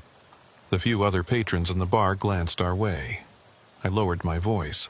"I'm not making this up. It's all real. It's all documented." "Okay," Brennan said in a placating tone. "Okay, let's say you're right. Let's say there's something genuinely strange happening at that warehouse. What do you want to do about it? You can't submit your evidence through official channels. You obtained it illegally. You can't continue investigating on your own. You'll get caught eventually, and then your career is over." "So what do you suggest?" I asked, hearing the bitterness in my own voice. "Just let it go? Pretend none of this happened?" "Maybe," he said. "Maybe that's exactly what you need to do." He leaned forward, his expression serious. "Reed, I said something had happened with the warehouse case. That wasn't just a pretext to get you here. There's been a development." "What kind of development?" "The building's been sold. New owner took possession yesterday, paid cash for the whole thing. They're planning to demolish it within the month." I felt something cold settle in my stomach. "Who bought it?" "Shell Corporation, registered in the Caymans. We tried to trace it back to actual owners, but it's buried under so many layers of corporate structure that it would take months to unravel, if we could unravel it at all." "You're saying someone bought the warehouse specifically to tear it down, to eliminate whatever's there?" "I'm saying someone bought an old warehouse in the port of Miami," Brennan corrected. "Probably for legitimate development purposes. You're reading significance into it because you're convinced there's something sinister going on." But I could see in his eyes that he didn't entirely believe his own words. He knew something was off, too. even if he wasn't ready to admit it. "When are they starting demolition?" I asked. "Couple of weeks, maybe sooner. They're rushing the permits through." Which meant I had a very limited window if I wanted to investigate further. Once that building was destroyed, whatever secrets it held would be gone forever. "I need to get inside," I said.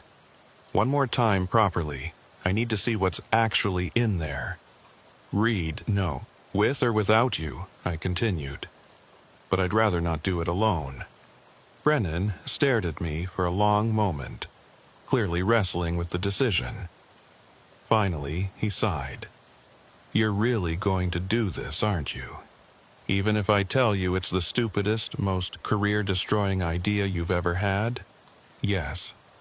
And nothing I say is going to change your mind? No." He finished his whiskey in one long swallow. "Then I guess I'm coming with you, because someone needs to be there to pull your ass out of the fire when this inevitably goes wrong." Despite everything, I felt a surge of gratitude. "Thank you." "Don't thank me yet," he said grimly. "This is probably going to end badly for both of us." We went back to the warehouse that night, not for surveillance this time, but for entry. We decided that if we were going to break multiple bureau regulations and possibly several laws, we might as well do it thoroughly. Our plan was simple.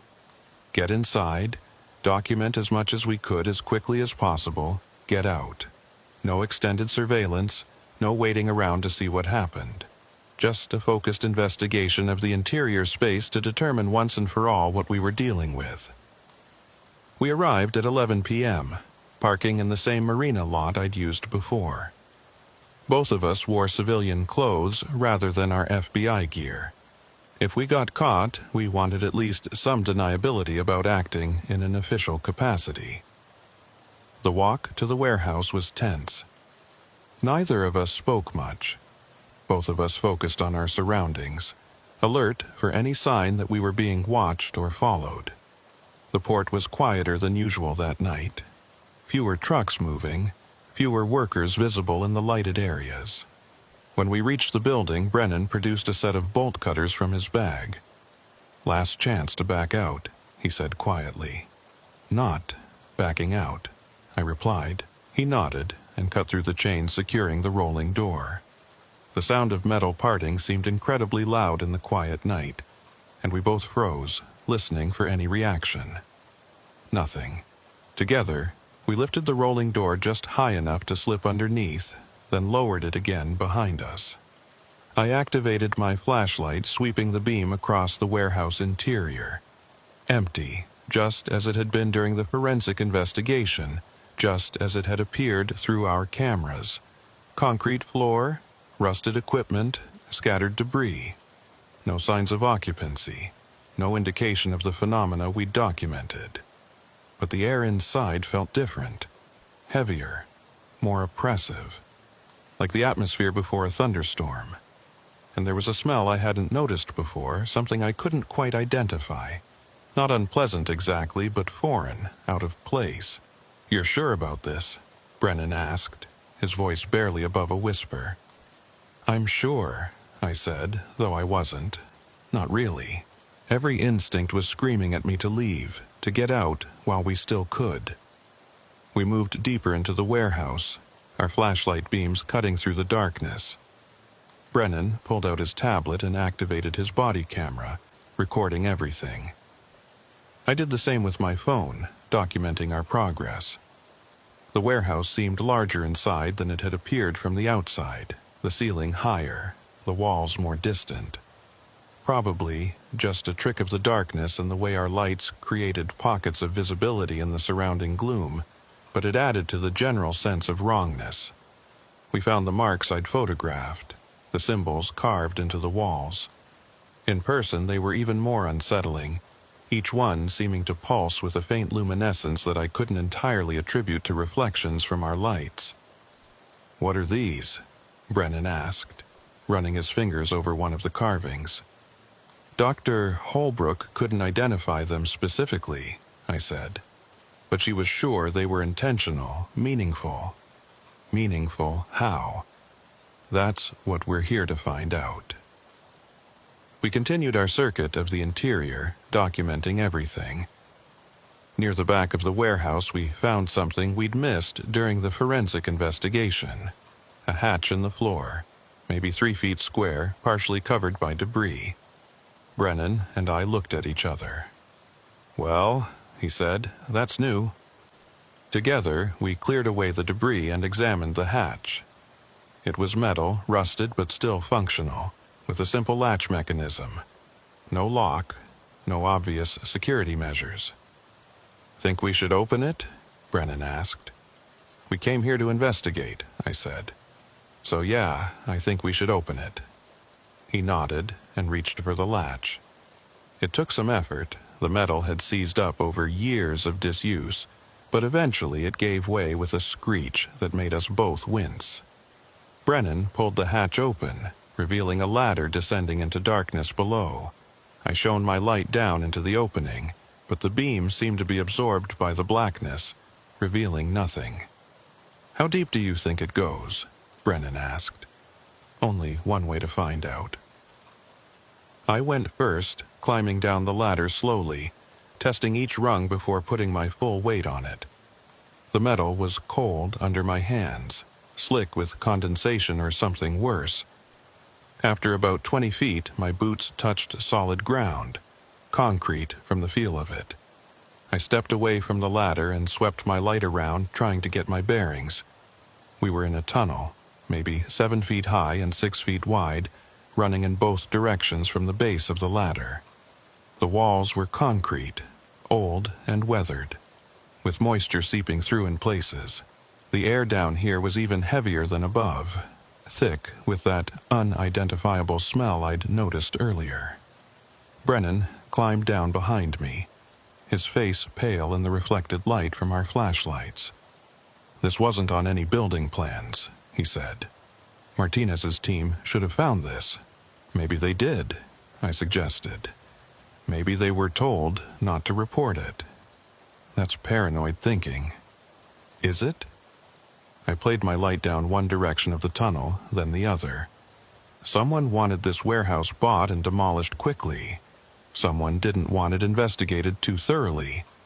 Maybe someone made sure certain findings didn't make it into official reports. "You're talking about conspiracy theories," Brennan said, but his voice lacked conviction. "I'm talking about what we're seeing," I corrected. A hidden tunnel beneath a supposedly empty warehouse. A building that exhibits phenomena we can't explain.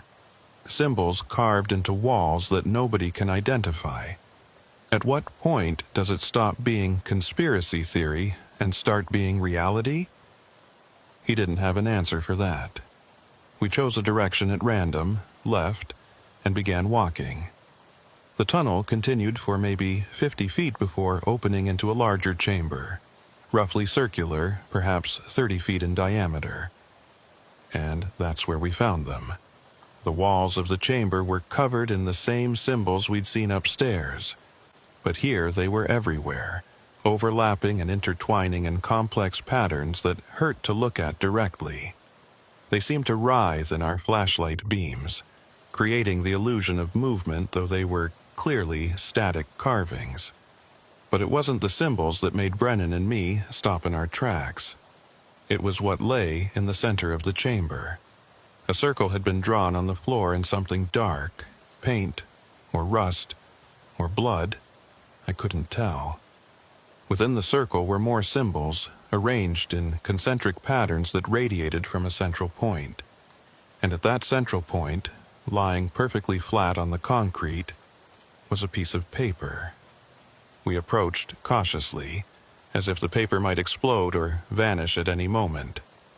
When we got close enough to see clearly, I realized it was actually a photograph, old and faded, showing a group of people standing in front of this very warehouse. I picked it up carefully, studying the image. There were maybe a dozen people in the photo, all dressed in dark clothing, all staring directly at the camera with expressions that were difficult to read. Behind them, clearly visible on the warehouse wall, were the same symbols we'd been finding. "When was this taken?" Brennan asked, looking over my shoulder. "No date on it," I said. "But based on the clothing and the photo quality, I'd guess 1970s or early 80s. So, whatever's been happening here, it's been happening for decades. At least." I was about to examine the photo more closely when I heard it. That humming sound rising from somewhere below us. Not from this chamber, from somewhere deeper, as if there were more levels beneath the one we'd reached. Brennan heard it too. "Reed," he said, his voice tight. "I think we should leave. Right now." He was right. We'd found more than we'd bargained for, and every minute we stayed increased the risk of something going very wrong. But as we turned to head back toward the ladder, the humming intensified, and I felt something change in the air around us. A kind of pressure, building rapidly, making my ears pop and my chest feel tight. "Run," I said. We ran. Behind us, I could hear something. Not footsteps exactly, but something moving through the tunnel. Multiple somethings, keeping pace with us as we sprinted back toward the ladder. We reached it at the same time, and I practically shoved Brennan ahead of me. "Climb! Go!" He didn't argue, scrambling up the ladder with speed born of pure adrenaline. I followed immediately after, my hands slipping on the rungs, my lungs burning. Below us, something emerged into the space at the base of the ladder. I didn't look back, didn't want to see what it was, but I could feel its presence, could sense it watching us ascend. We burst through the hatch into the warehouse, both of us moving on instinct now rather than thought. The rolling door we'd entered through seemed impossibly far away, but we covered the distance in seconds that felt like hours. Brennan hit the door first, shoving it upward with strength I didn't know he had. We tumbled out into the night air, into the blessed normalcy of the industrial port, away from whatever had been in that tunnel. We didn't stop running until we reached the marina parking lot, where we both collapsed against my car, breathing hard, our hearts racing. "Did you see it?" Brennan gasped. "Did you see what was down there?" "No," I said, "and I don't want to." We sat there for several minutes, neither of us speaking, both of us trying to process what had just happened. Finally, Brennan pulled out his tablet. "The body cam footage," he said. "We got it all recorded. Whatever was down there, we have evidence now." But when he pulled up the files, his face fell. "What the hell? What is it?" "The footage from inside the warehouse, it's corrupted. All of it. I'm just getting digital noise and static." I checked my phone. Same thing. Hours of video completely unusable. Just fragments and distortions. Nothing that could be presented as evidence. "How is that possible?" Brennan said. "These are military-grade recording devices. They don't just fail like this." "I don't think they failed," I said quietly. "I think whatever's in that warehouse doesn't want to be documented." We drove back to my apartment in silence. What could we say? We'd found evidence of something inexplicable, something potentially dangerous, but we had no way to prove it. Our footage was corrupted. We'd conducted the investigation illegally, and in 2 weeks, the building would be demolished anyway, erasing whatever secrets it held. That night, I couldn't sleep. I kept thinking about that photograph, the one I'd left behind in my panic to escape. Those people standing in front of the warehouse surrounded by symbols. What had they been doing? What had they known? And more importantly, were they responsible for whatever was happening there now? I pulled up my computer and started searching through old news archives, looking for anything related to that warehouse or that area of the port. It took hours, but eventually I found something. A brief article from 1981 about a group of people who'd disappeared from Miami. 12 individuals, all last seen in the area of the eastern basin of the port of Miami. The investigation had gone nowhere. No bodies found, no evidence of foul play, just people who'd vanished without a trace. The article included a photo of the missing persons. It took me a moment to realize it was the same photo I'd found in the underground chamber. So those people hadn't been standing in front of the warehouse. They'd been standing in front of their final resting place. Or whatever had happened to them, because I was increasingly certain they hadn't simply disappeared. They'd gone into that warehouse, down into those tunnels, and they'd found something. Or something had found them. I wrote up everything that night, documenting our investigation in as much detail as I could remember. I knew I couldn't submit it officially, but I wanted a record to exist somewhere. If something happened to me, if I disappeared the way those 12 people had, maybe someone would find my notes and understand what I'd been investigating. The warehouse was demolished 3 weeks later, right on schedule. I watched from a distance as the wrecking equipment took it apart, reducing decades of secrets to rubble and dust. The demolition took less than a day. By sunset, there was nothing left but a cleared lot waiting for redevelopment. Whatever had been in those tunnels, whatever had been generating those phenomena, was now buried under tons of concrete and steel. Or maybe it had escaped, dispersed into the surrounding port area, free to continue whatever it had been doing in some new location. I don't know. And that's what keeps me up at night. Brennan and I never discussed what happened in the warehouse. By unspoken agreement, we let it drop, moved on to other cases, pretended that night had never happened. He eventually transferred to the Houston office, said he wanted a change of scenery, but I think the real reason was that he couldn't handle being reminded of what we'd seen. I stayed in Miami, still working cases, still doing the job, but I've never stopped thinking about that warehouse, about those tunnels, about the humming sound that seemed to come from somewhere impossibly deep beneath the city. And sometimes, late at night when the port is quiet, I think I can still hear it.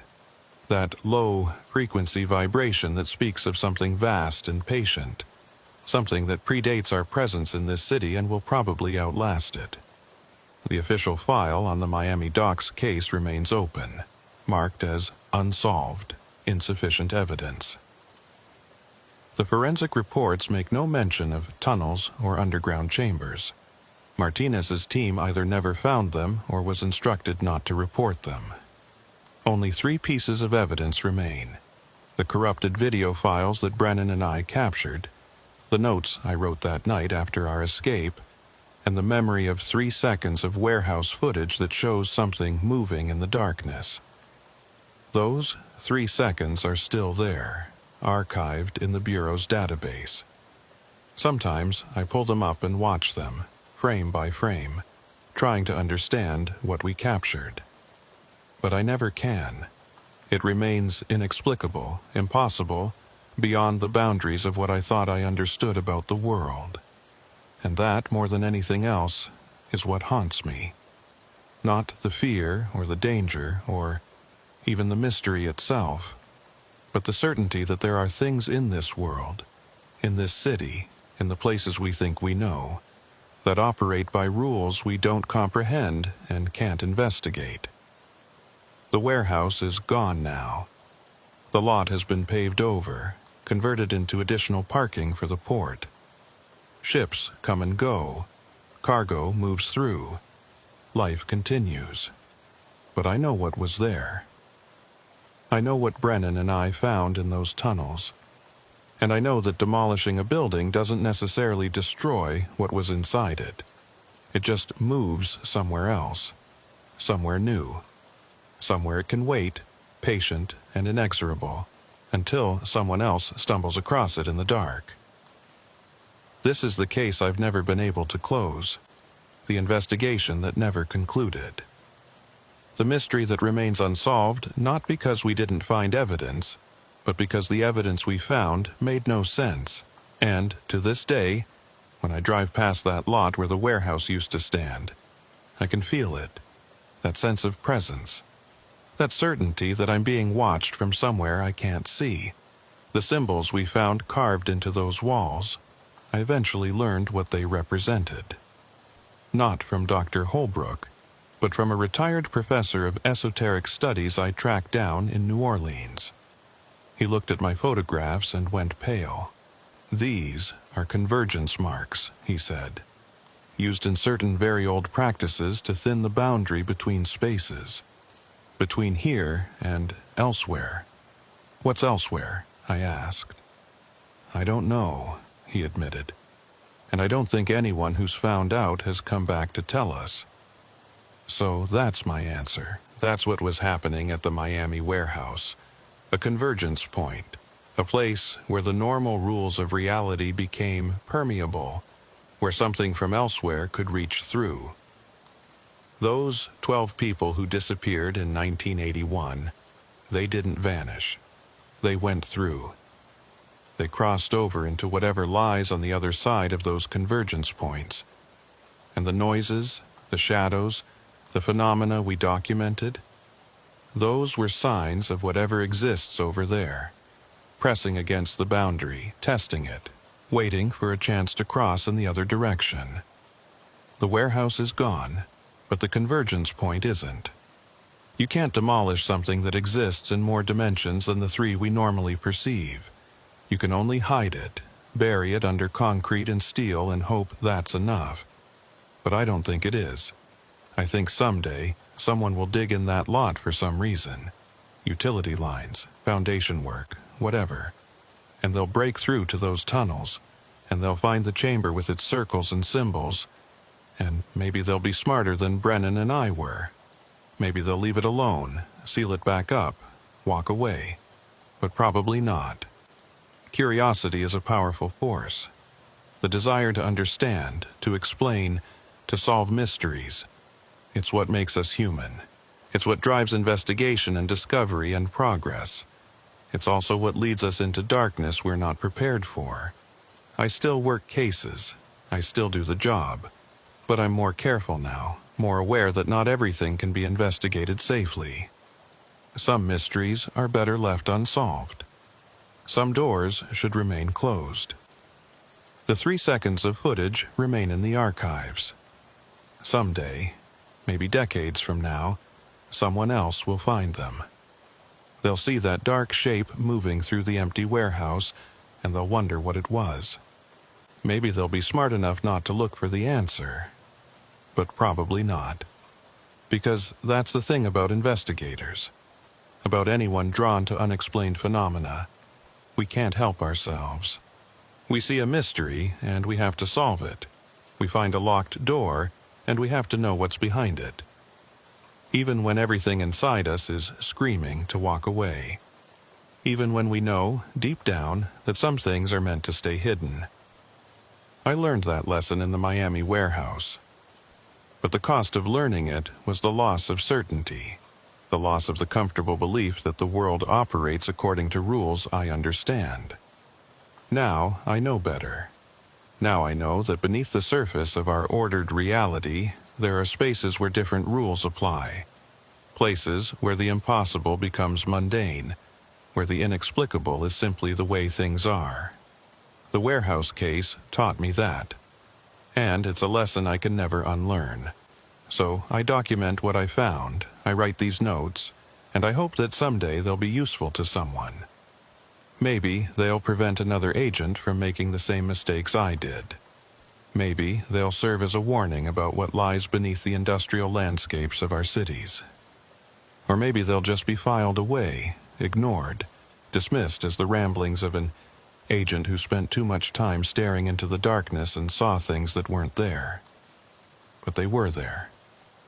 I know they were, and somewhere, beneath that paved lot in the port of Miami, they still are.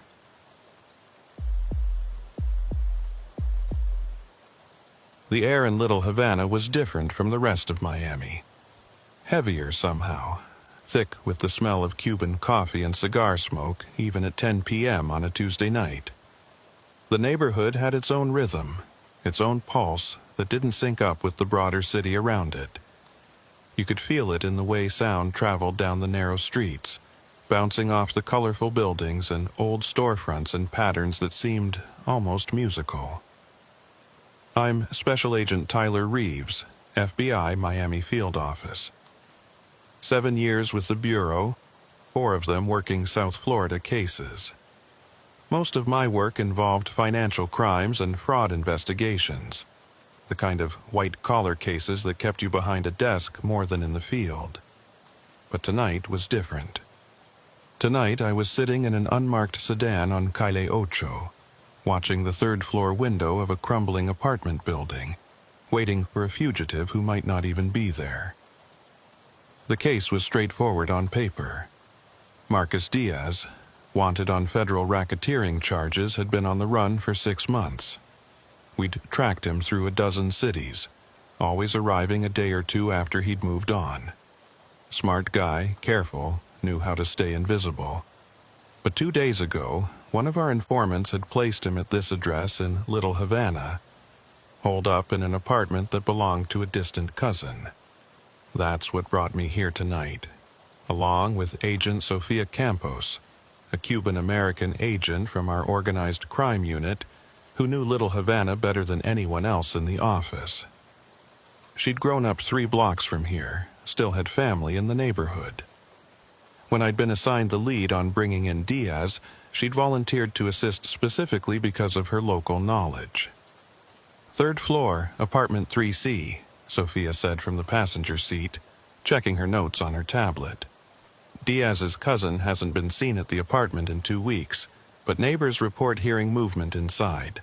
Lights on at odd hours, shadows moving past the windows. Could be Diaz, I said. Could be anyone. Could be, she agreed. But the timing matches.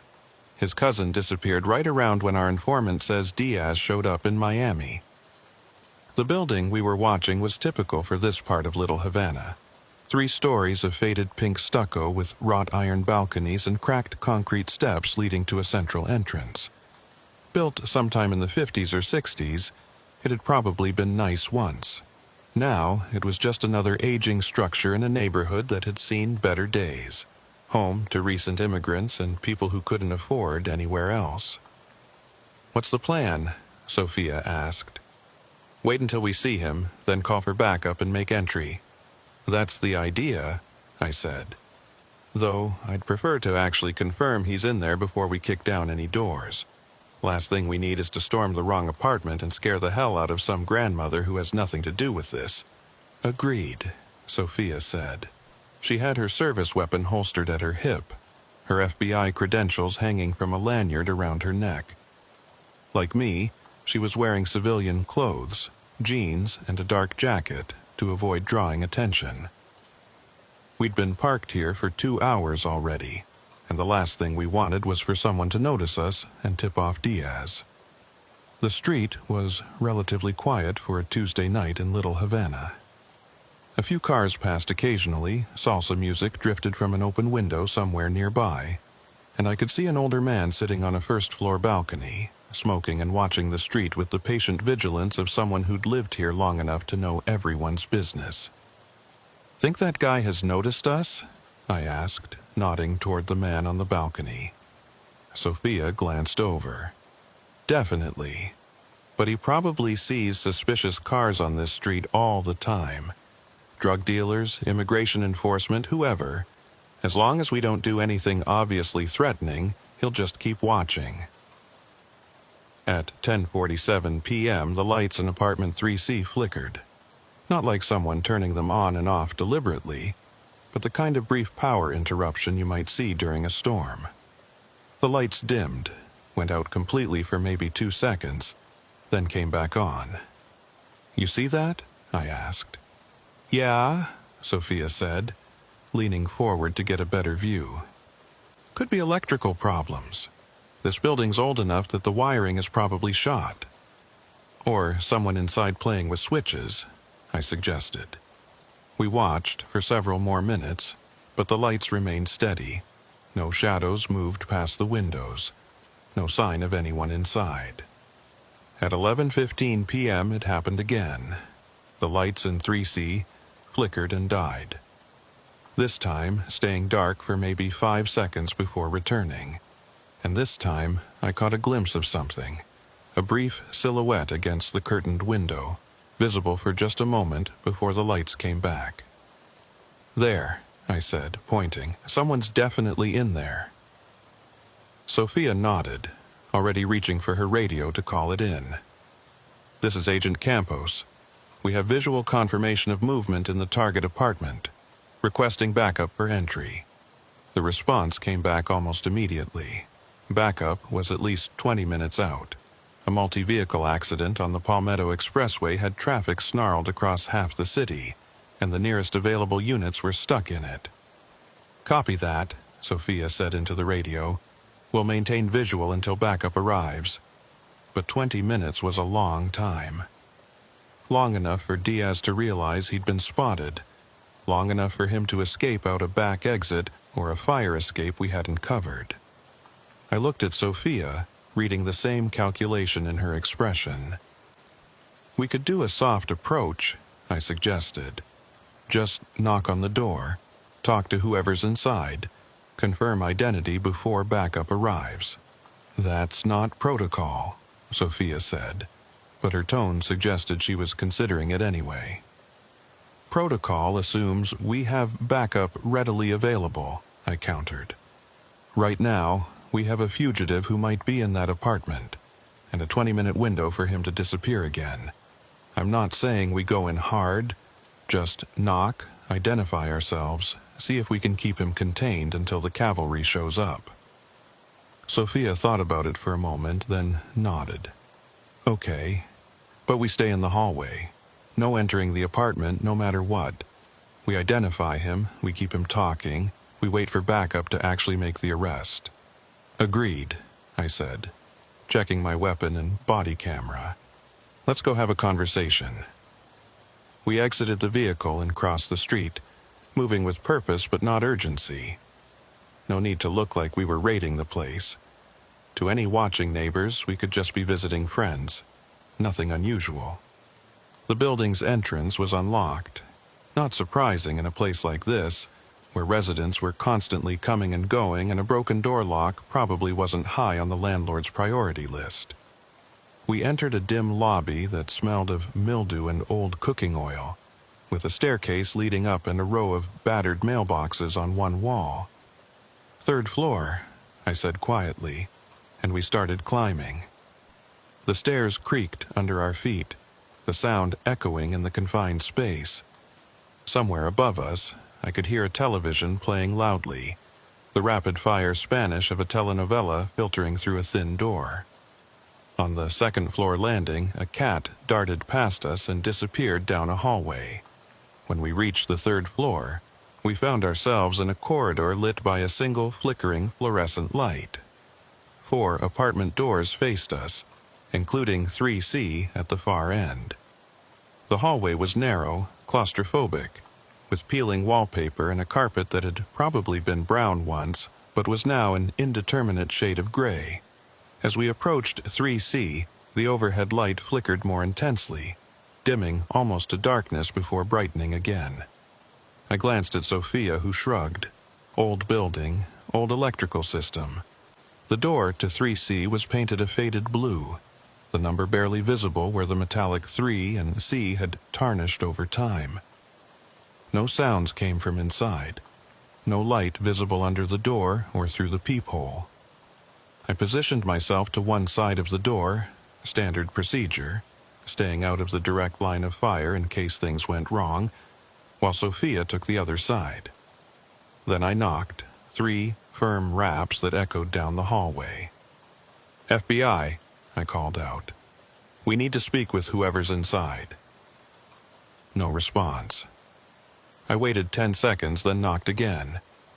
"Federal agents. We know someone's in there. Open the door, please." Still nothing. But I could hear something now, very faint. A kind of rustling sound like papers being moved or fabric dragging across floor. Someone was definitely inside, trying to be quiet. Sophia and I exchanged looks. She mouthed the word warrant, and I shook my head. We didn't have one yet, hadn't needed one for a simple surveillance operation. Without a warrant, or probable cause of an immediate crime in progress, we couldn't legally force entry. "Mr. Diaz," I called through the door, taking a calculated risk on using his name. "We just want to talk. Nobody needs to get arrested tonight if you're willing to cooperate." The rustling sound stopped. Silence for maybe 5 seconds. Then, unexpectedly, I heard breathing, not from inside the apartment, from right on the other side of the door, as if someone were standing there, pressed against the wood, listening to us just as we were listening to them. It was heavy breathing, labored, like someone who'd been running or was in some kind of distress. In and out, steady but strained, so close I could almost feel it through the door. "Sir," Sophia said, her hand moving instinctively toward her weapon, "we can hear you. Please open the door so we can talk." The breathing continued for another moment, then stopped abruptly. Footsteps, definitely footsteps now, moving away from the door, deeper into the apartment. "He's running," I said. "Back door or window." But before I could finish, the overhead light in the hallway went out completely, plunging us into darkness. Not flickering this time, just suddenly dead, as if someone had flipped a breaker. "Power's out," Sophia said, pulling out her flashlight. I did the same, and our 2 beams cut through the darkness of the hallway. The light from our flashlights seemed weaker somehow, less effective than it should have been, as if the darkness were actively resisting illumination. "We need to check if he's leaving through another exit," I said, already moving back toward the stairs. "You stay here, watch the door. I'll cover the back of the building." "Tyler," Sophia started, but I was already moving. I made my way back down the stairs, using my flashlight to navigate the now dark stairwell. The power outage had affected the entire building. I could hear confused voices from behind closed doors, people calling out in Spanish, asking what had happened. I exited through the back of the building into a small courtyard area enclosed by a chain-link fence. Several windows overlooked the courtyard, and there was a rusted fire escape that provided access to the upper floors. I trained my flashlight on the fire escape, looking for any sign of movement. Nothing. No one climbing down, no indication that anyone had recently used the metal structure. But as I stood there in the darkness of the courtyard, I became aware of a sound. It took me a moment to place it, a low humming, almost below the threshold of conscious hearing. Not mechanical, not environmental, something else. I keyed my radio. "Sophia, you hearing anything unusual up there?" Her response was immediate, but the audio was wrong. Her voice kept cutting in and out, overlaid with static that made it hard to understand. "Hearing, thing, stairs. Say again, you're breaking up. Something on the back. Careful." The radio went completely silent after that, not even static. I tried transmitting again but got no response. Communication was down, which meant either the equipment was malfunctioning or something was interfering with our signal. I made my way back inside and up the stairs, moving more cautiously now. The darkness felt oppressive in a way that went beyond the simple absence of light. It was thick, almost tangible, like moving through deep water. When I reached the 3rd floor, I found Sophia exactly where I'd left her, standing beside the door to 3C, with her flashlight pointed at the entrance. But something was wrong with her posture. She was standing too still, too rigid, like a statue. "Sophia?" I called quietly. She didn't respond, didn't turn to look at me, just kept standing there, flashlight beam unwavering on the door. I approached carefully, one hand on my weapon. "Sophia, you okay?" Finally, she turned her head toward me, and I saw her face in the reflected light from our flashlights. Her expression was confused, disoriented, like someone who'd just woken from a deep sleep. "Tyler?" she said, her voice uncertain. "When did you get back?" "Just now. I've been gone maybe 3 minutes." 3 minutes? She checked her watch, then looked at me with genuine surprise. "It's been almost 15 minutes. I've been standing here for 15 minutes. That didn't make sense." I'd gone downstairs, checked the courtyard, come back up. Couldn't have been more than 5 minutes total. But Sophia's watch showed 11:47 p.m. and mine showed the same time. Somehow, we'd lost 10 minutes somewhere in that sequence. "Did anything happen while I was gone?" I asked. She frowned, clearly trying to remember. "I was watching the door, the lights were out, and then, I don't know, it's like I blinked and suddenly you were back. But I didn't blink. I was standing here the whole time, I think." Before I could respond, we both heard it. That breathing sound again, coming from inside the apartment. Heavy, labored, right on the other side of the door. Except, this time it was accompanied by words, whispered so quietly I almost couldn't make them out. "Come back, come back, come back."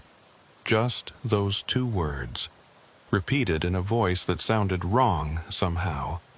Too flat, too emotionless, like a recording playing through damaged speakers. Sophia and I looked at each other.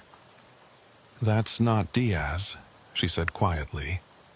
"No," I agreed. "I don't think it is." The breathing and whispering continued for maybe 30 seconds, then stopped as abruptly as it had started. The silence that followed was somehow worse, heavy with anticipation of something we couldn't name. Then the power came back on. The hallway lights flickered twice before stabilizing, revealing the corridor in all its shabby glory. And the door to apartment 3C, the door we'd been watching, the door that had been closed and locked, was now standing slightly ajar, open maybe 6 inches, darkness visible beyond. Neither of us had heard it open. Neither of us had seen it move. It had just changed states, from closed to open, as if the building itself had decided to invite us inside.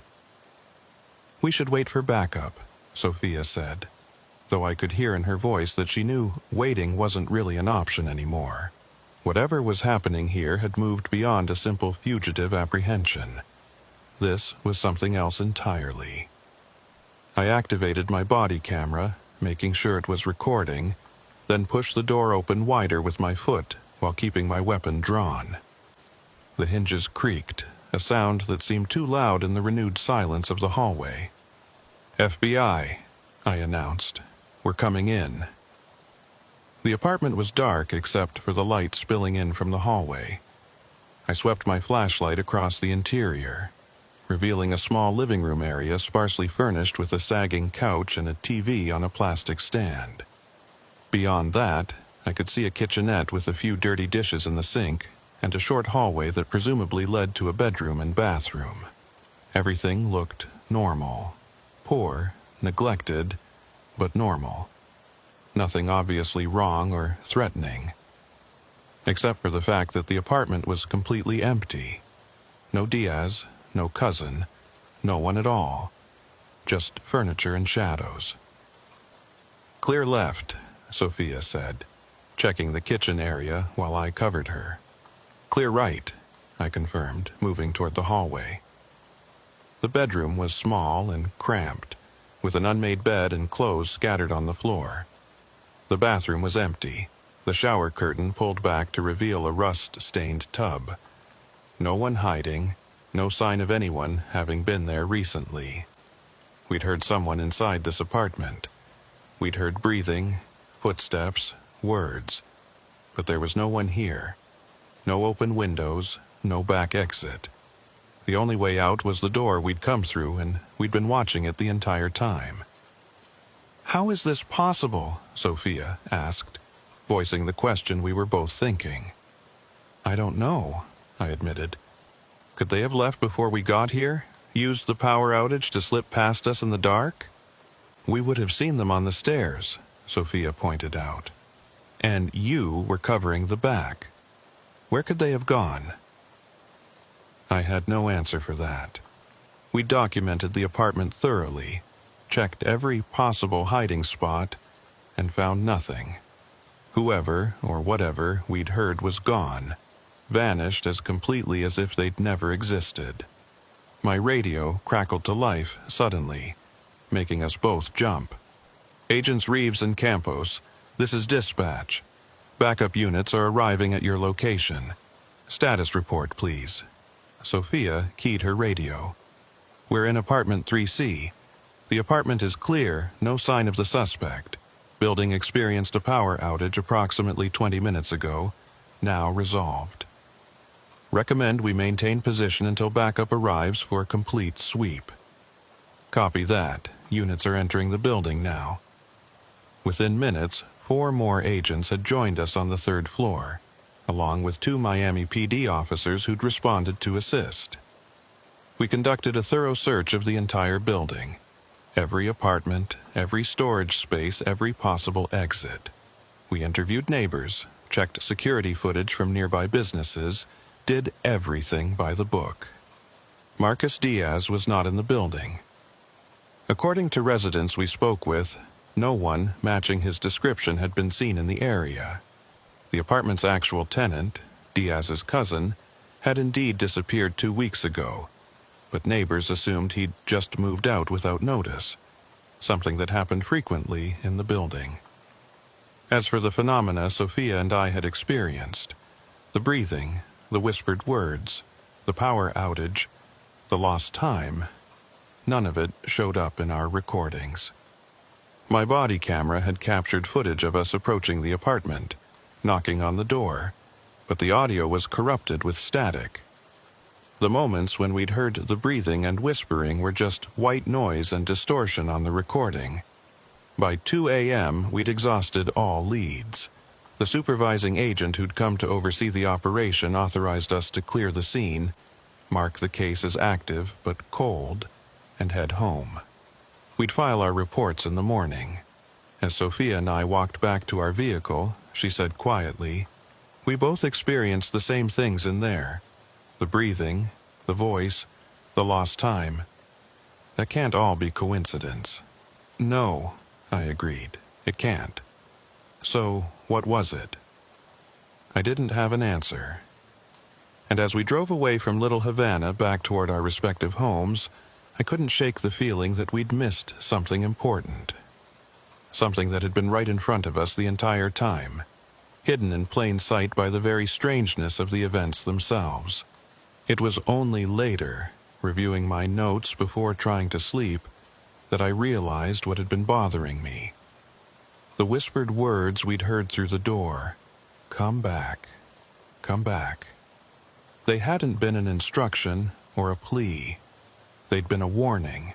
I spent the next 3 days trying to write a coherent report about what had happened at the Little Havana apartment. The problem was, every time I sat down to document the events, they seemed to slip away from me, details becoming fuzzy and inconsistent. I'd remember hearing the breathing clearly, then question whether it had really been as distinct as I thought. I'd recall the door standing open, then wonder if maybe we'd pushed it open ourselves and simply forgotten in the confusion. It was like trying to remember a dream. The harder I focused on the specifics, the more they dissolved into uncertainty. Sophia was having the same problem.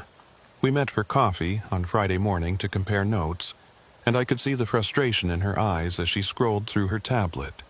"I wrote 4 different versions of this report," she said. "And they all sound insane.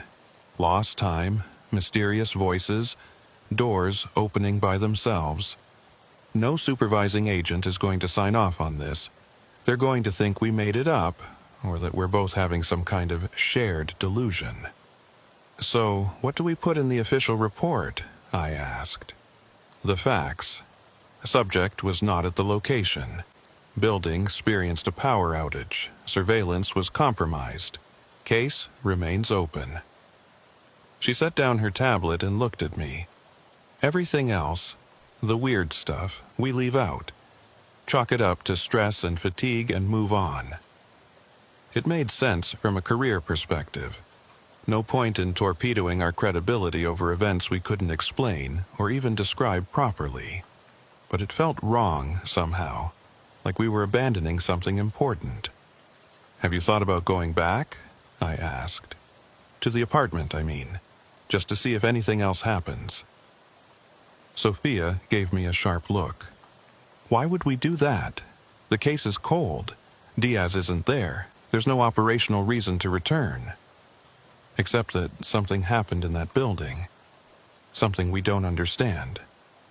And investigating things we don't understand isn't our job," Sophia said firmly. "Our job is finding fugitives and building cases for prosecution. Strange experiences during a failed stakeout don't fall under bureau jurisdiction." She was right, of course, and yet I couldn't let it go.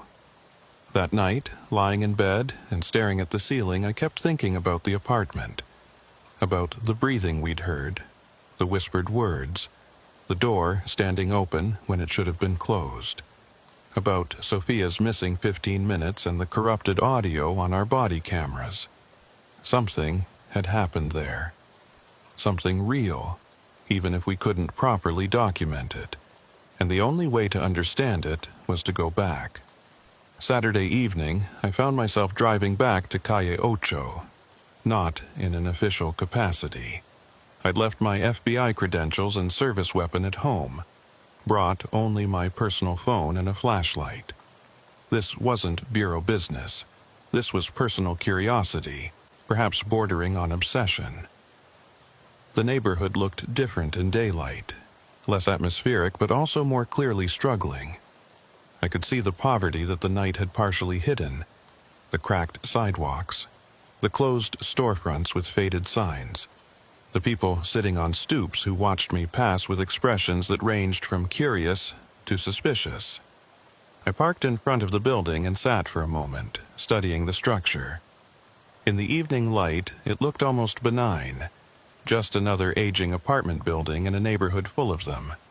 The pink stucco was more faded than I'd realized, and several of the balconies had plants growing in makeshift planters, adding touches of green and color to the weathered facade.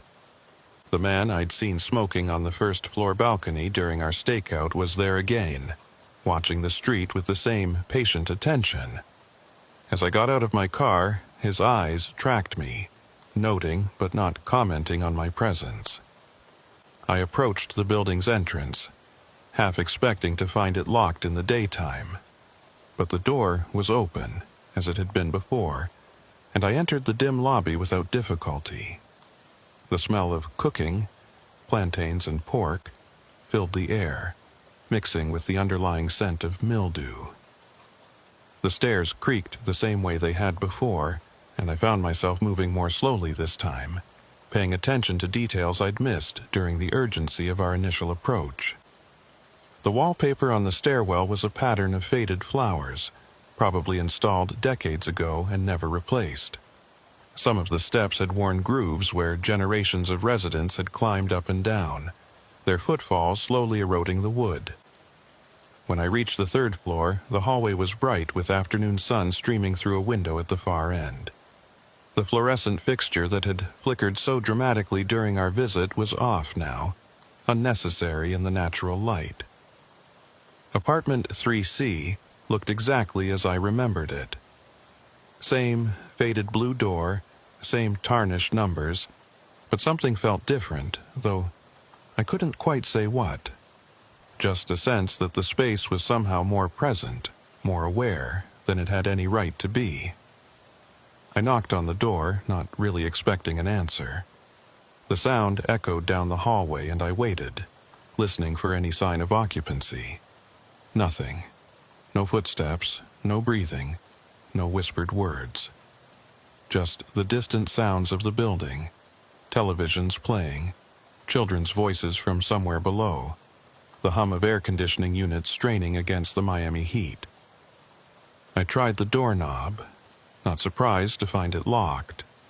Without a warrant or probable cause, I had no legal right to enter, even if I'd wanted to. This was as far as I could go. But as I stood there, hand still on the knob, I felt something. Not a physical sensation exactly, more like a presence, a sense of being observed from the other side of the door. The same feeling I'd had during our stakeout, amplified now by the knowledge that the apartment was supposedly empty. "Is someone there?" I asked quietly, feeling foolish even as the words left my mouth. No response, of course. Just that persistent sense of presence, of something on the other side of the door paying attention to me with an intensity that felt almost physical. I was about to turn away when I heard it, so faint I almost missed it. That same whispered voice, "Come back." The words were barely audible. Could have been imagination, or the building's pipes or air moving through the walls. But I'd heard them, or thought I'd heard them. The certainty was hard to maintain. I pulled out my phone and checked the audio recording app I'd started when I entered the building. The waveform showed some activity, but when I played it back, there was nothing but the ambient noise of the building. Whatever I'd heard hadn't been captured electronically. "Excuse me." I spun around to find an elderly woman standing in the hallway behind me. She must have emerged from one of the other apartments while I'd been focused on 3C. She was small and thin, dressed in a housecoat despite the heat, her gray hair pulled back in a tight bun. "Can I help you?" she asked in accented English, her tone more curious than suspicious. I was looking for the person who lives here," I said, gesturing at 3C. "Do you know if anyone's home?" The woman's expression shifted to something that looked almost like pity. "No one lives there now. The young man who rented it, Luis, I think his name was, he left some weeks ago, never came back. Did you know him well?" She shook her head. "No, he kept to himself, never caused trouble. But I heard things from that apartment sometimes. Voices, even when he should have been at work. And sometimes—" She paused, seeming to reconsider what she was about to say. "Sometimes what?" I prompted gently. "Sometimes the lights would be on in the middle of the night, and I would hear him talking, not on the phone, talking to someone who was there with him. But when I saw him in the hallway, he was always alone. Do you remember when this started?" She thought for a moment. "Maybe 3-4 months ago? It was around the time the electrician came to fix the wiring. The power had been going out in the building for weeks, and the landlord finally called someone. After that, Luis started acting strange." This was more information than I'd expected. "Do you know which electrician? Which company?" "I don't remember the name, but he was here for several days, working in the basement and in some of the apartments, including that one." She pointed at 3C.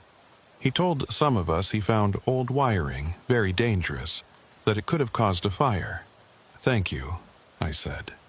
"That's very helpful." The woman nodded, but before leaving, she said something that made my skin prickle. "My advice?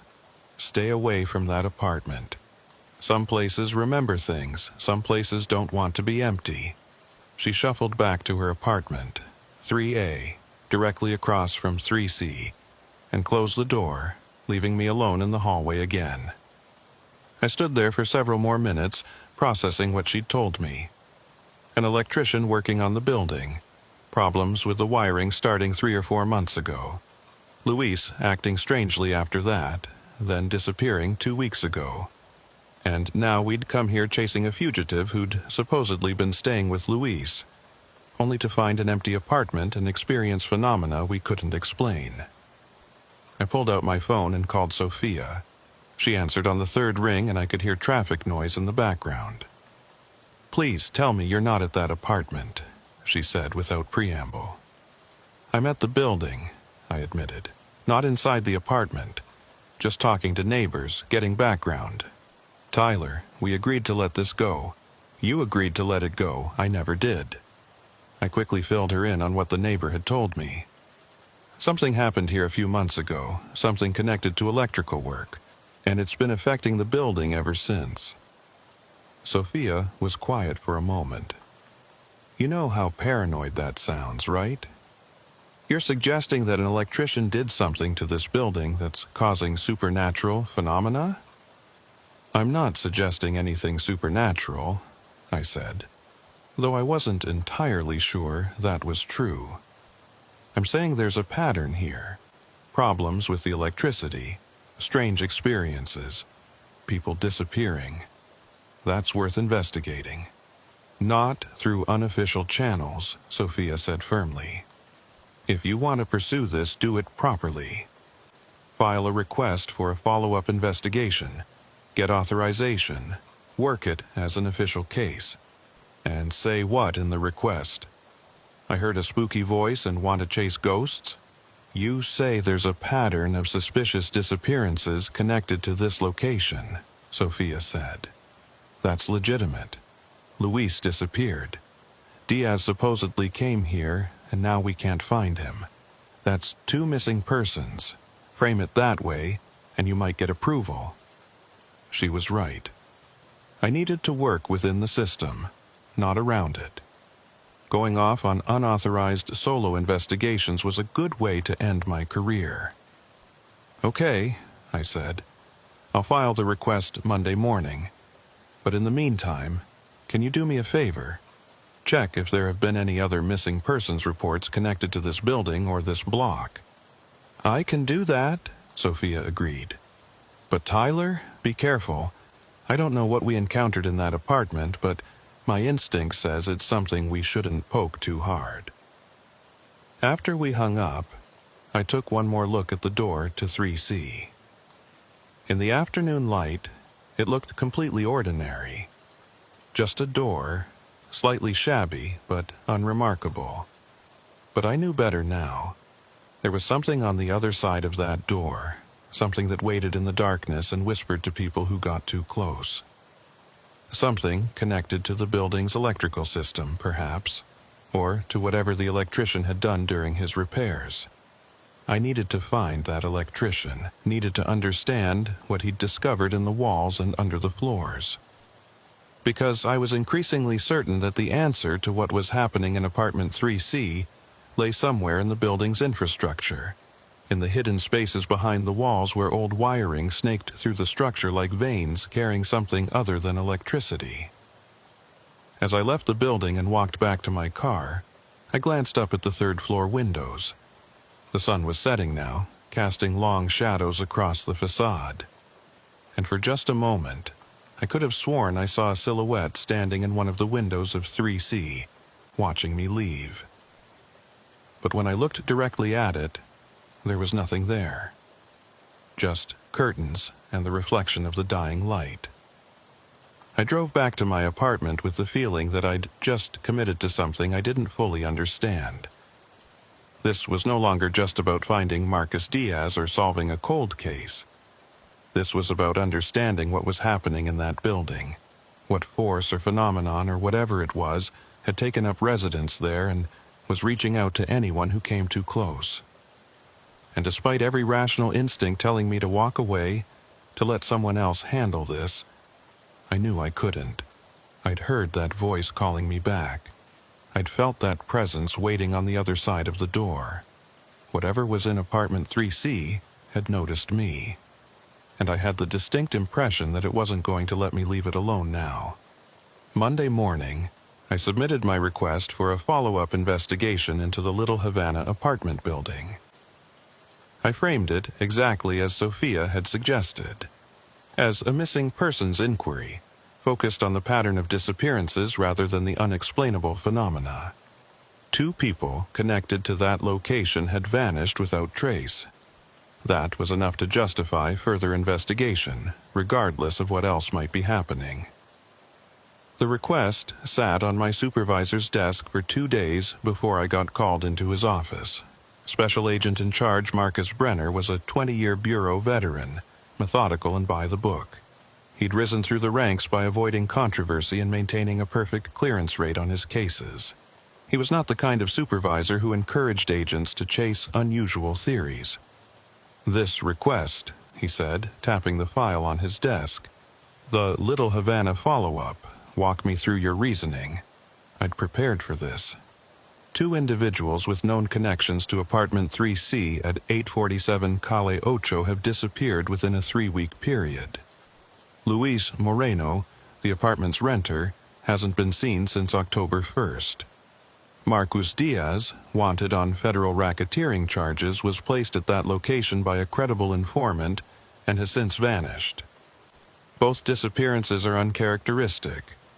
Moreno left personal belongings in the apartment, and Diaz was actively using the location as a hideout.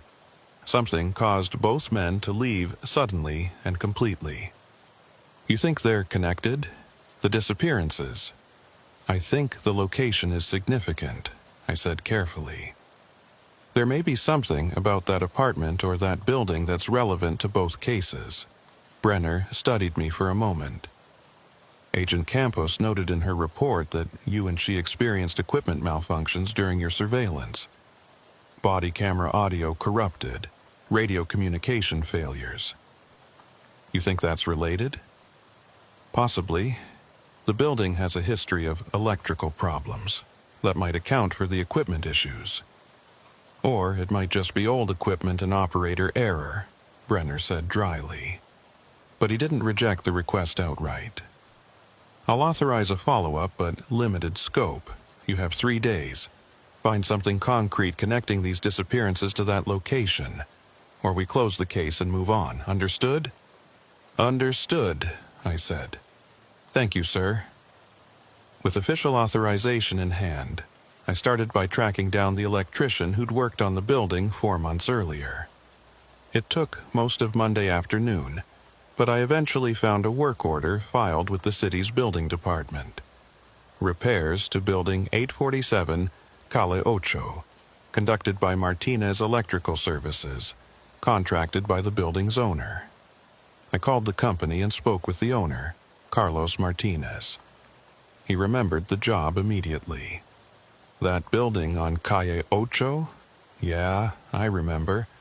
Worst electrical system I've seen in 30 years of doing this work.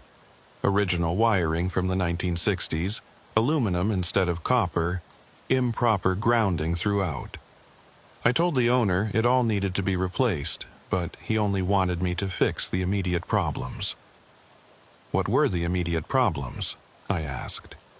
Power outages mostly. Lights flickering. Circuits breaker tripping constantly. But when I got in there to investigate, I found something strange. Strange how? Carlos hesitated. This is going to sound crazy, but I swear it's true. The wiring in that building, it was configured in ways that didn't make sense. Like someone had rewired sections of it deliberately wrong, creating loops and feedback patterns that shouldn't exist in a normal electrical system. Could it have been a mistake? Original installation error? No way. This was intentional. Someone who knew what they were doing had modified the wiring probably decades ago. And the really weird part? The modifications were all centered around the 3rd floor, specifically around one apartment. My pulse quickened. Apartment 3C? Yeah, that was it. How'd you know? Lucky guess. Did you fix the problem? I tried, Carlos said.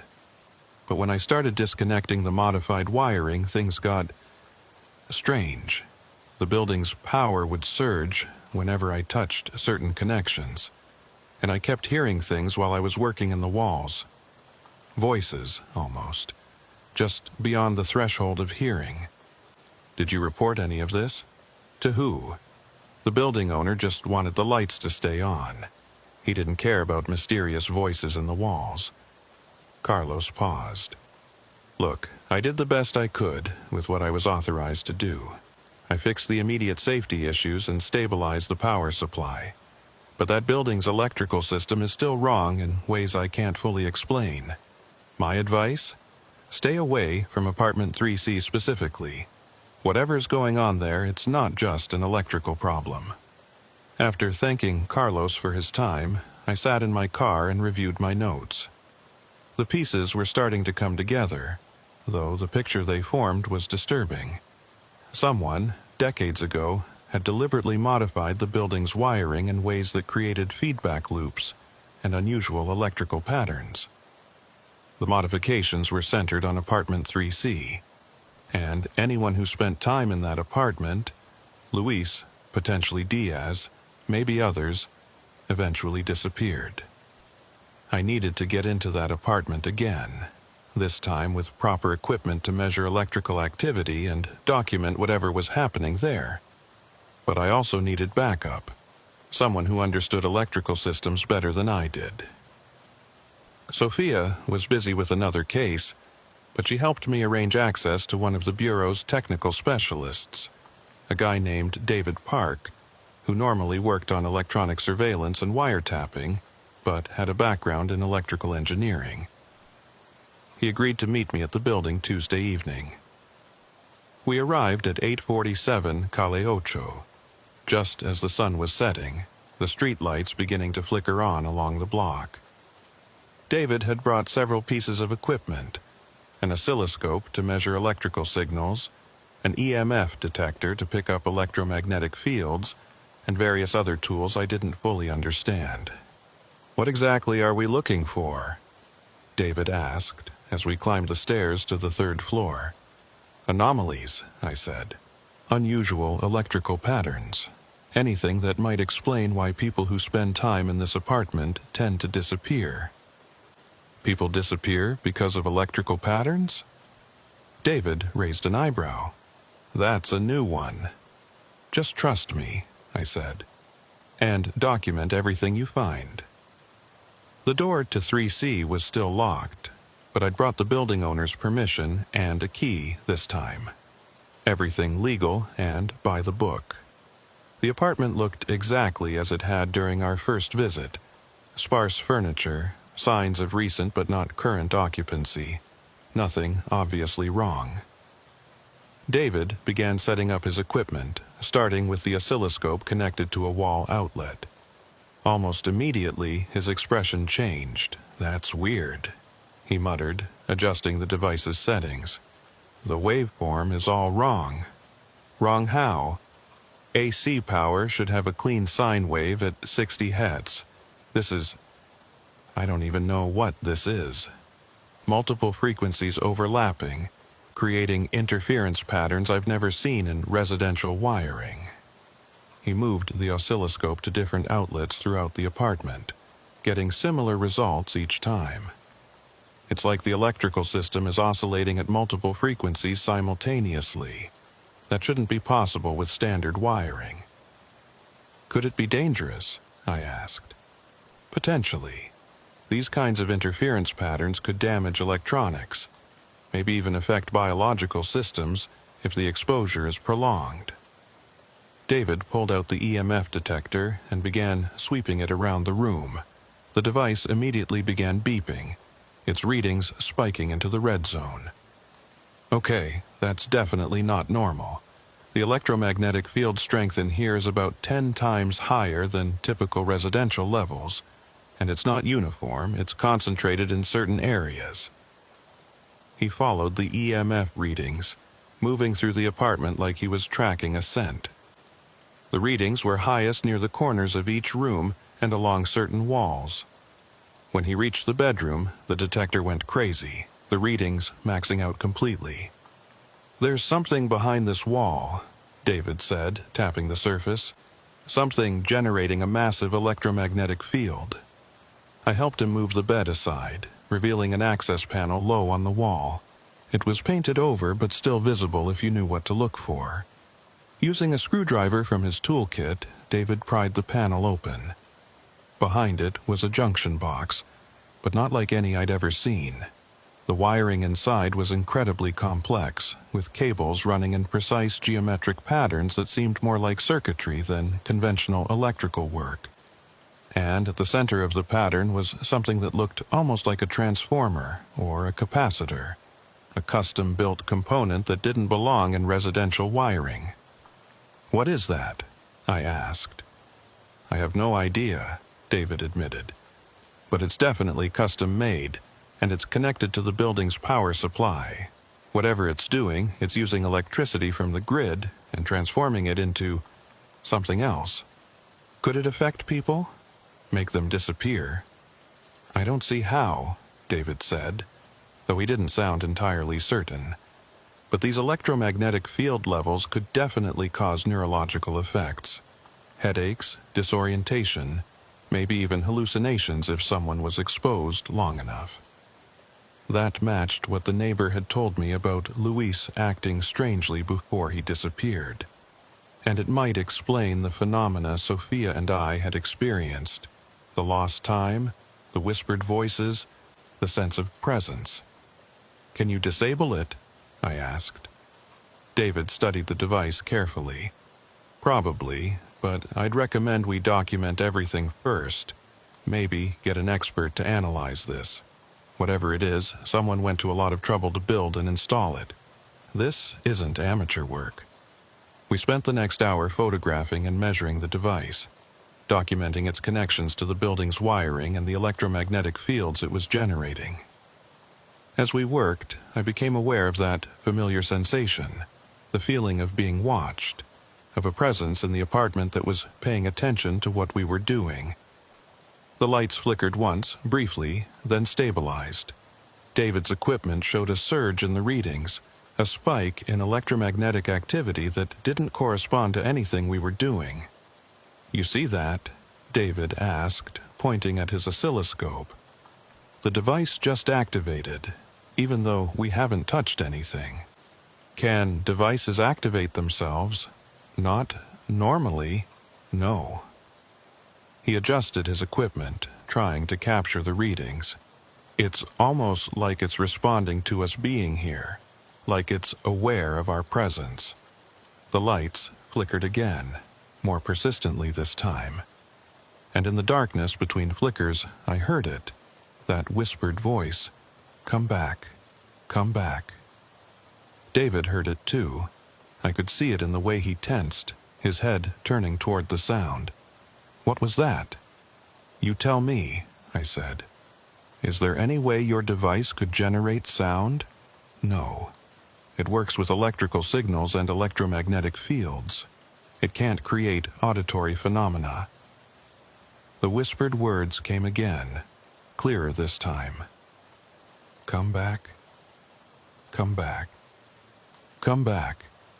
"We need to leave," David said, already starting to pack up his equipment. "Whatever's happening here, it's beyond my expertise. This isn't just an electrical problem." But before we could move toward the door, the lights went out completely. Not gradually, not with warning, just suddenly dark, as if someone had flipped a switch.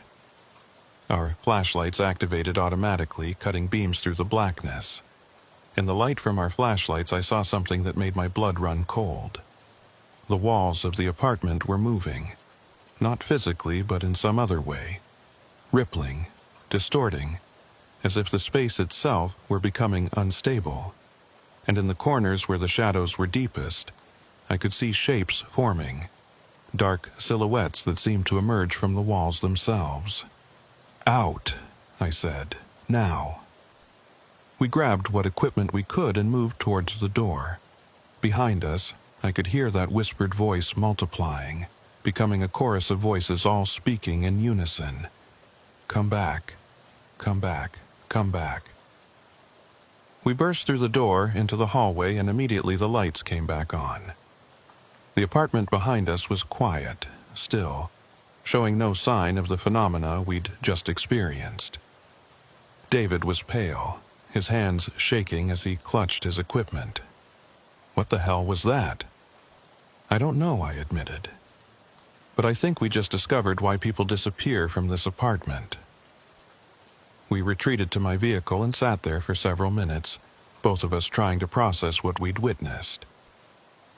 David's equipment had captured some of it, the electromagnetic surges, the unusual waveforms, but not the most disturbing elements.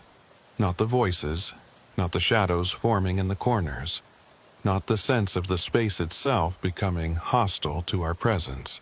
"I need to file a report about that device," David said finally.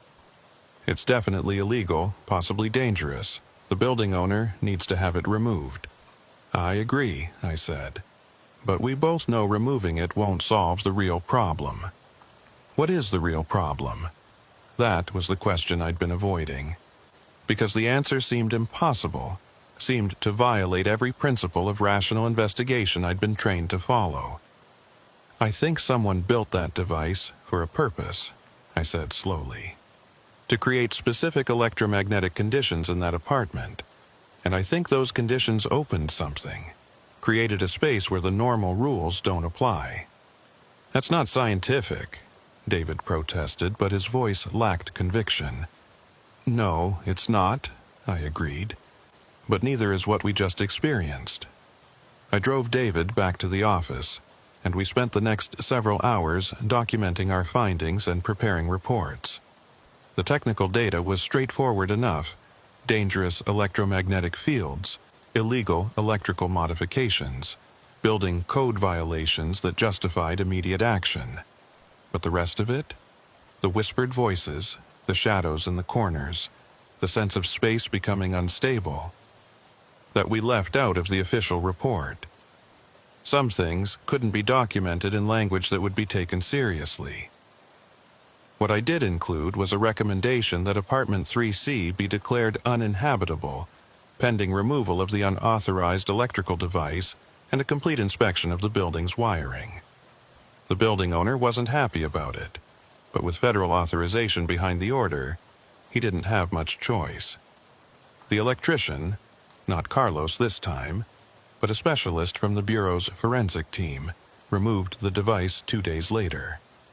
It was sent to a lab for analysis, though I doubted they'd be able to determine its true purpose. Some things existed beyond the scope of scientific instruments. With the device gone, the electromagnetic readings in Apartment 3C returned to normal levels. The power fluctuations in the building stopped. Everything seemed to stabilize. But I knew it wasn't over. Whatever that device had opened, or created, or allowed to exist in that apartment, removing the device wouldn't necessarily close it. The space had been changed in ways that might be permanent. And somewhere I was certain Luis Moreno and possibly Marcus Diaz had found out what lay on the other side of that opening. They'd been called back, just like the voice had called to us. The question was, called back to what? And was there any way to bring them home? The official case file on the Little Havana apartment was closed 2 weeks after David and I removed the illegal electrical device. The Bureau's forensic team had analyzed the component we'd found behind the wall and concluded it was a custom-built electromagnetic field generator, possibly constructed sometime in the 1970s based on the components used. Its purpose remained unclear. The report speculated it might have been part of some experimental technology, or possibly built by someone with an amateur interest in electromagnetic phenomena. Luis Moreno remained a missing person. Marcus Diaz's whereabouts were unknown. Both cases were filed as unsolved, though the official explanation was that both men had fled the Miami area for reasons unrelated to the apartment or the device we'd found there.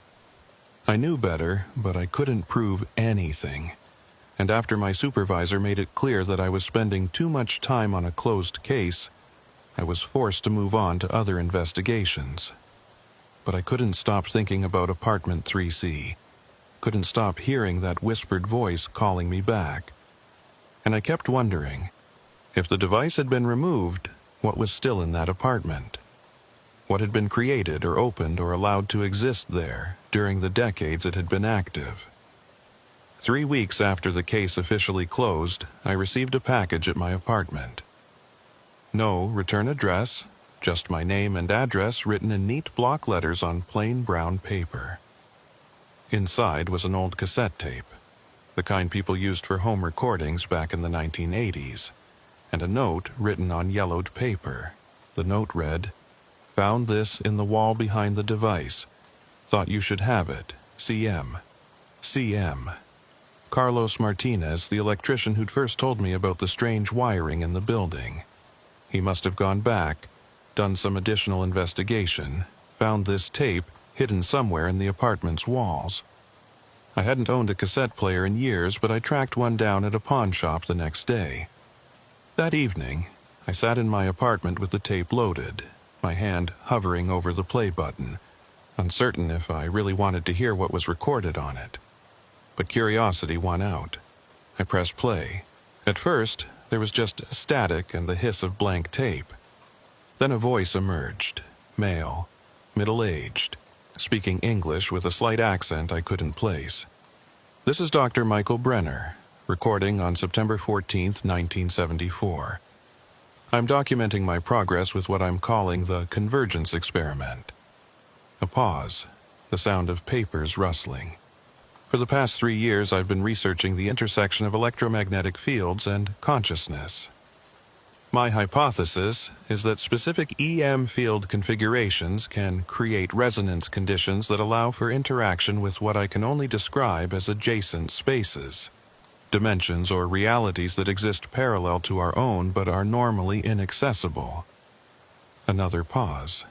When the voice continued, there was excitement in it, almost manic energy. "I've constructed a device capable of generating the precise field conditions I believe are necessary. It's been installed in a residential apartment, 847 Calle Ocho, Unit 3C, where I've been conducting experiments. The landlord thinks I'm just a tenant with a hobby. He has no idea what I'm really doing." The recording continued, Dr. Brenner describing his work in technical detail that I could only partially follow. He talked about harmonic frequencies, field resonance, quantum entanglement. Most of it was beyond my understanding, but the core idea was clear. He believed he'd found a way to open a gateway to somewhere else. September 28, 1974. First successful contact. The device has been active for 2 weeks, and tonight I finally experienced a response. I heard a voice, or multiple voices, speaking in the walls. They seemed to be calling to me, inviting me to cross over. The recording jumped forward. The date now, October 5th. The voices are constant now. They're getting clearer, more insistent. I can understand some of what they're saying. They want me to come through, to join them in their space. They promise knowledge, understanding, experiences beyond human comprehension. October 12th. I've decided to do it, to cross over. The device is generating stable field conditions, and I believe the gateway is fully open now. This will be my final recording in this reality. If anyone finds this tape, know that I went willingly.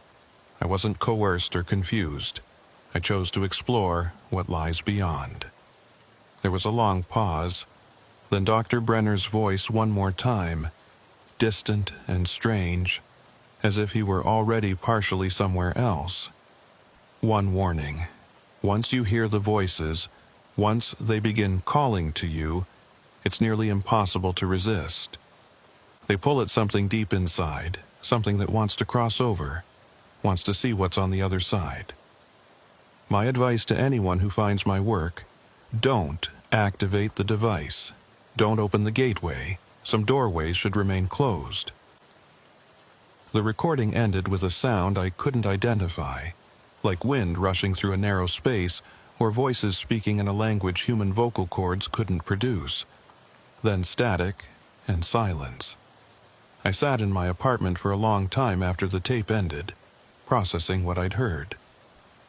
Dr. Michael Brenner had built the device we'd found in apartment 3C. He'd created it deliberately to open what he called a gateway to an adjacent reality. And then he'd crossed over, vanished into whatever lay on the other side. That had been in 1974, 50 years ago. The device had remained active all that time, hidden behind the walls of the apartment, continuing to generate its electromagnetic fields and keep the gateway open. And over the years, others had heard the voices, felt the pull, and crossed over just like Brenner had. Luis Moreno, possibly Marcus Diaz, maybe others whose disappearances hadn't been connected to that apartment.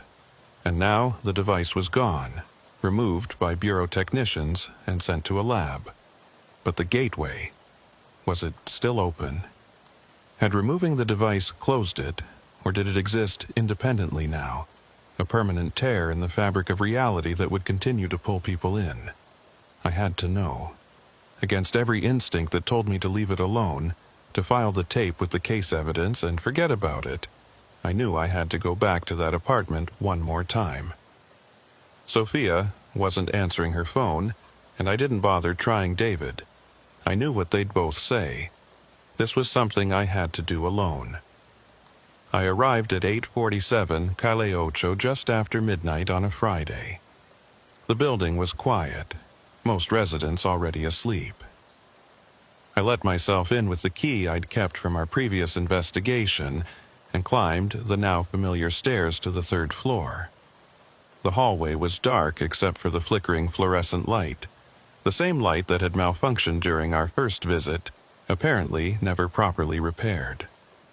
Apartment 3C's door was closed, showing no signs of recent activity. I unlocked the door and stepped inside, activating my flashlight.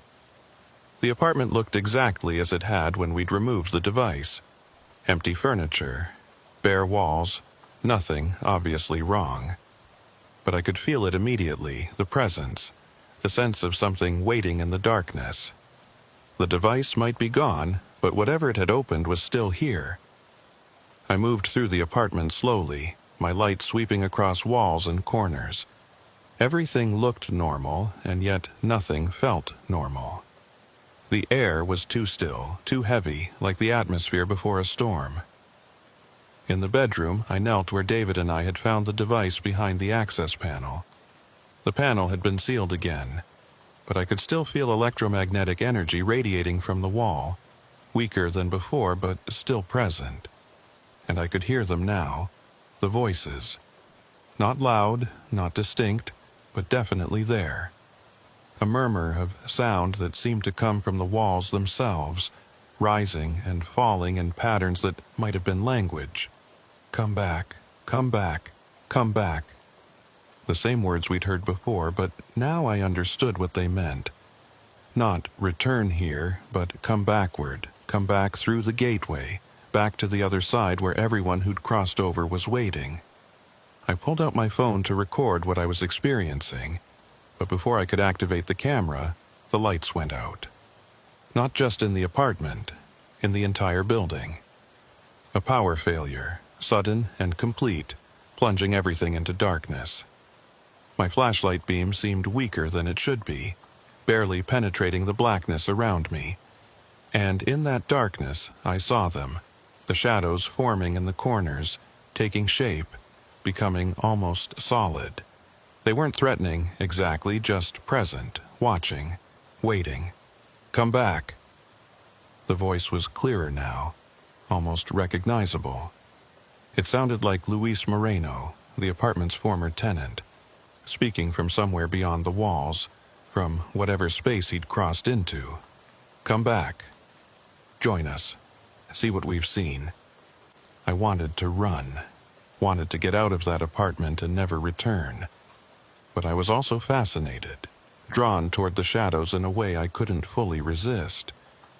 Part of me wanted to know what they'd discovered, what lay on the other side of the gateway Dr. Brenner had opened 50 years ago.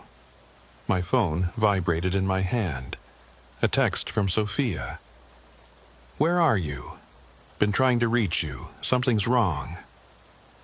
That message, that simple reminder that I existed in this reality with people who cared about what happened to me, was enough to break the pull. I backed toward the door, my light still trained on the shadows that were slowly advancing across the room. Come back. Come back. No, I said aloud, not tonight. I made it to the hallway and pulled the door shut behind me. The moment it closed, the power came back on, the lights flickering to life throughout the building. I could hear confused voices from other apartments, residents wondering about the outage. I left the building quickly, not looking back, and drove home with the distinct sensation that I'd narrowly avoided something I didn't fully understand. The gateway was still open in apartment 3C.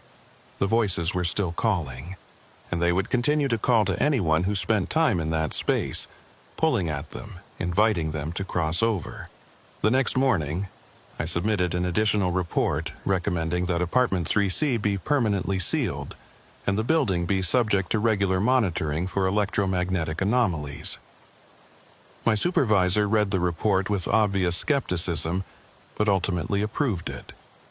The apartment was sealed with metal plating, and the door was welded shut. The landlord was instructed to never rent that unit again. But I knew that wouldn't be enough. The gateway existed in more dimensions than the 3 we could seal. It would continue to pull, continue to call, waiting patiently for someone to open that door again. Dr. Brenner's tape remained in my possession. I never submitted it as evidence, partly because I knew it wouldn't be taken seriously, partly because I wasn't sure what the Bureau would do if they believed it. Some knowledge is too dangerous to share. Sometimes, late at night, when my apartment is quiet, I can still hear the echo of those voices. Come back. Come back. They're not calling to me specifically, I think. They're just calling, the way they've been calling for 50 years, the way they'll probably continue calling for 50 more. Luis Moreno is gone. Marcus Diaz, if he was ever really in that apartment, is gone too. They crossed over, joined Dr. Brenner, and whoever else had heard the voices over the years and couldn't resist the pull. The official file says they disappeared, location unknown, circumstances suspicious but unexplained. That's close enough to the truth for government work. But I know better. I know where they went, even if I don't fully understand what that place is. They went through the gateway, crossed over into that adjacent space Dr. Brenner had been so excited to explore. And maybe they found what they were looking for. Maybe it's beautiful and enlightening and everything Brenner had promised. Or maybe it's something else entirely. Maybe it's a trap, a lure, a way for something on the other side to pull people through one by one until the gateway is strong enough to stay open permanently. I don't know, and I'm not sure I want to find out. The body camera footage from my final visit to the apartment was corrupted, just like all our previous recordings from that location. But this time, there was something different in the corruption. In the static and digital noise, I could make out shapes, brief flickers of image that looked almost like people standing in darkness, staring back at the camera. I spent hours analyzing that footage, frame by frame, trying to make out details. In one frame, I'm almost certain I can see a face. It might be Luis Moreno, or it might be Dr. Brenner, or it might be someone who crossed over decades ago and has been waiting there ever since. The face is pale, distant, almost translucent, and it's smiling. That smile haunts me more than anything else, because it suggests that whatever lies on the other side of the gateway, it's not entirely terrible. People cross over willingly. They choose to leave everything behind and step through into that adjacent space. And once they're there, they smile back at those of us still on this side. They call to us. They invite us to join them. Come back. I keep that corrupted footage archived on a secure drive. Sometimes I watch it, studying those shadowy shapes, trying to understand what they're trying to tell me. The smile, the invitation, the promise of something beyond ordinary human experience. But I don't go back to the apartment. I've closed that case, sealed that door, walked away from that particular mystery. There are some things an FBI agent doesn't need to investigate. Some doors that should remain closed. Some invitations that should be politely declined. The apartment remains sealed. The gateway hidden behind metal plates and a welded door. The building continues to have occasional electrical problems. Nothing as dramatic as before, but enough to make me wonder if the gateway is still pulling power from the grid, still maintaining itself in whatever trans-dimensional space it occupies. And somewhere in that building, trapped in the walls or existing in dimensions we can't perceive, those voices continue to call. Patient, persistent, waiting for the next person who gets too close, listens too carefully, and can't resist the pull of whatever lies beyond. This is the case I couldn't solve. The mystery I couldn't unravel. Not because I didn't find evidence. I found plenty. But because the evidence pointed to conclusions that don't fit into bureau reports, that can't be discussed in official language, that challenge every assumption about how reality works. Dr. Brenner opened a gateway 50 years ago, and it's still open. People cross through it, vanish from this world, and reappear as shadows calling back to those they've left behind. That's the truth of Apartment 3C, the secret of 847 Calle Ocho, and I'm the only one who fully understands it. The only one who's heard the voices, felt the pull, and managed to walk away. The only one who knows what really happened to Luis Moreno and all the others. I carry that knowledge with me every day, and every night, in the quiet darkness of my apartment, I hear the echo of those voices calling across dimensions, inviting me back to that place I barely escaped. Come back. Come back. Come back.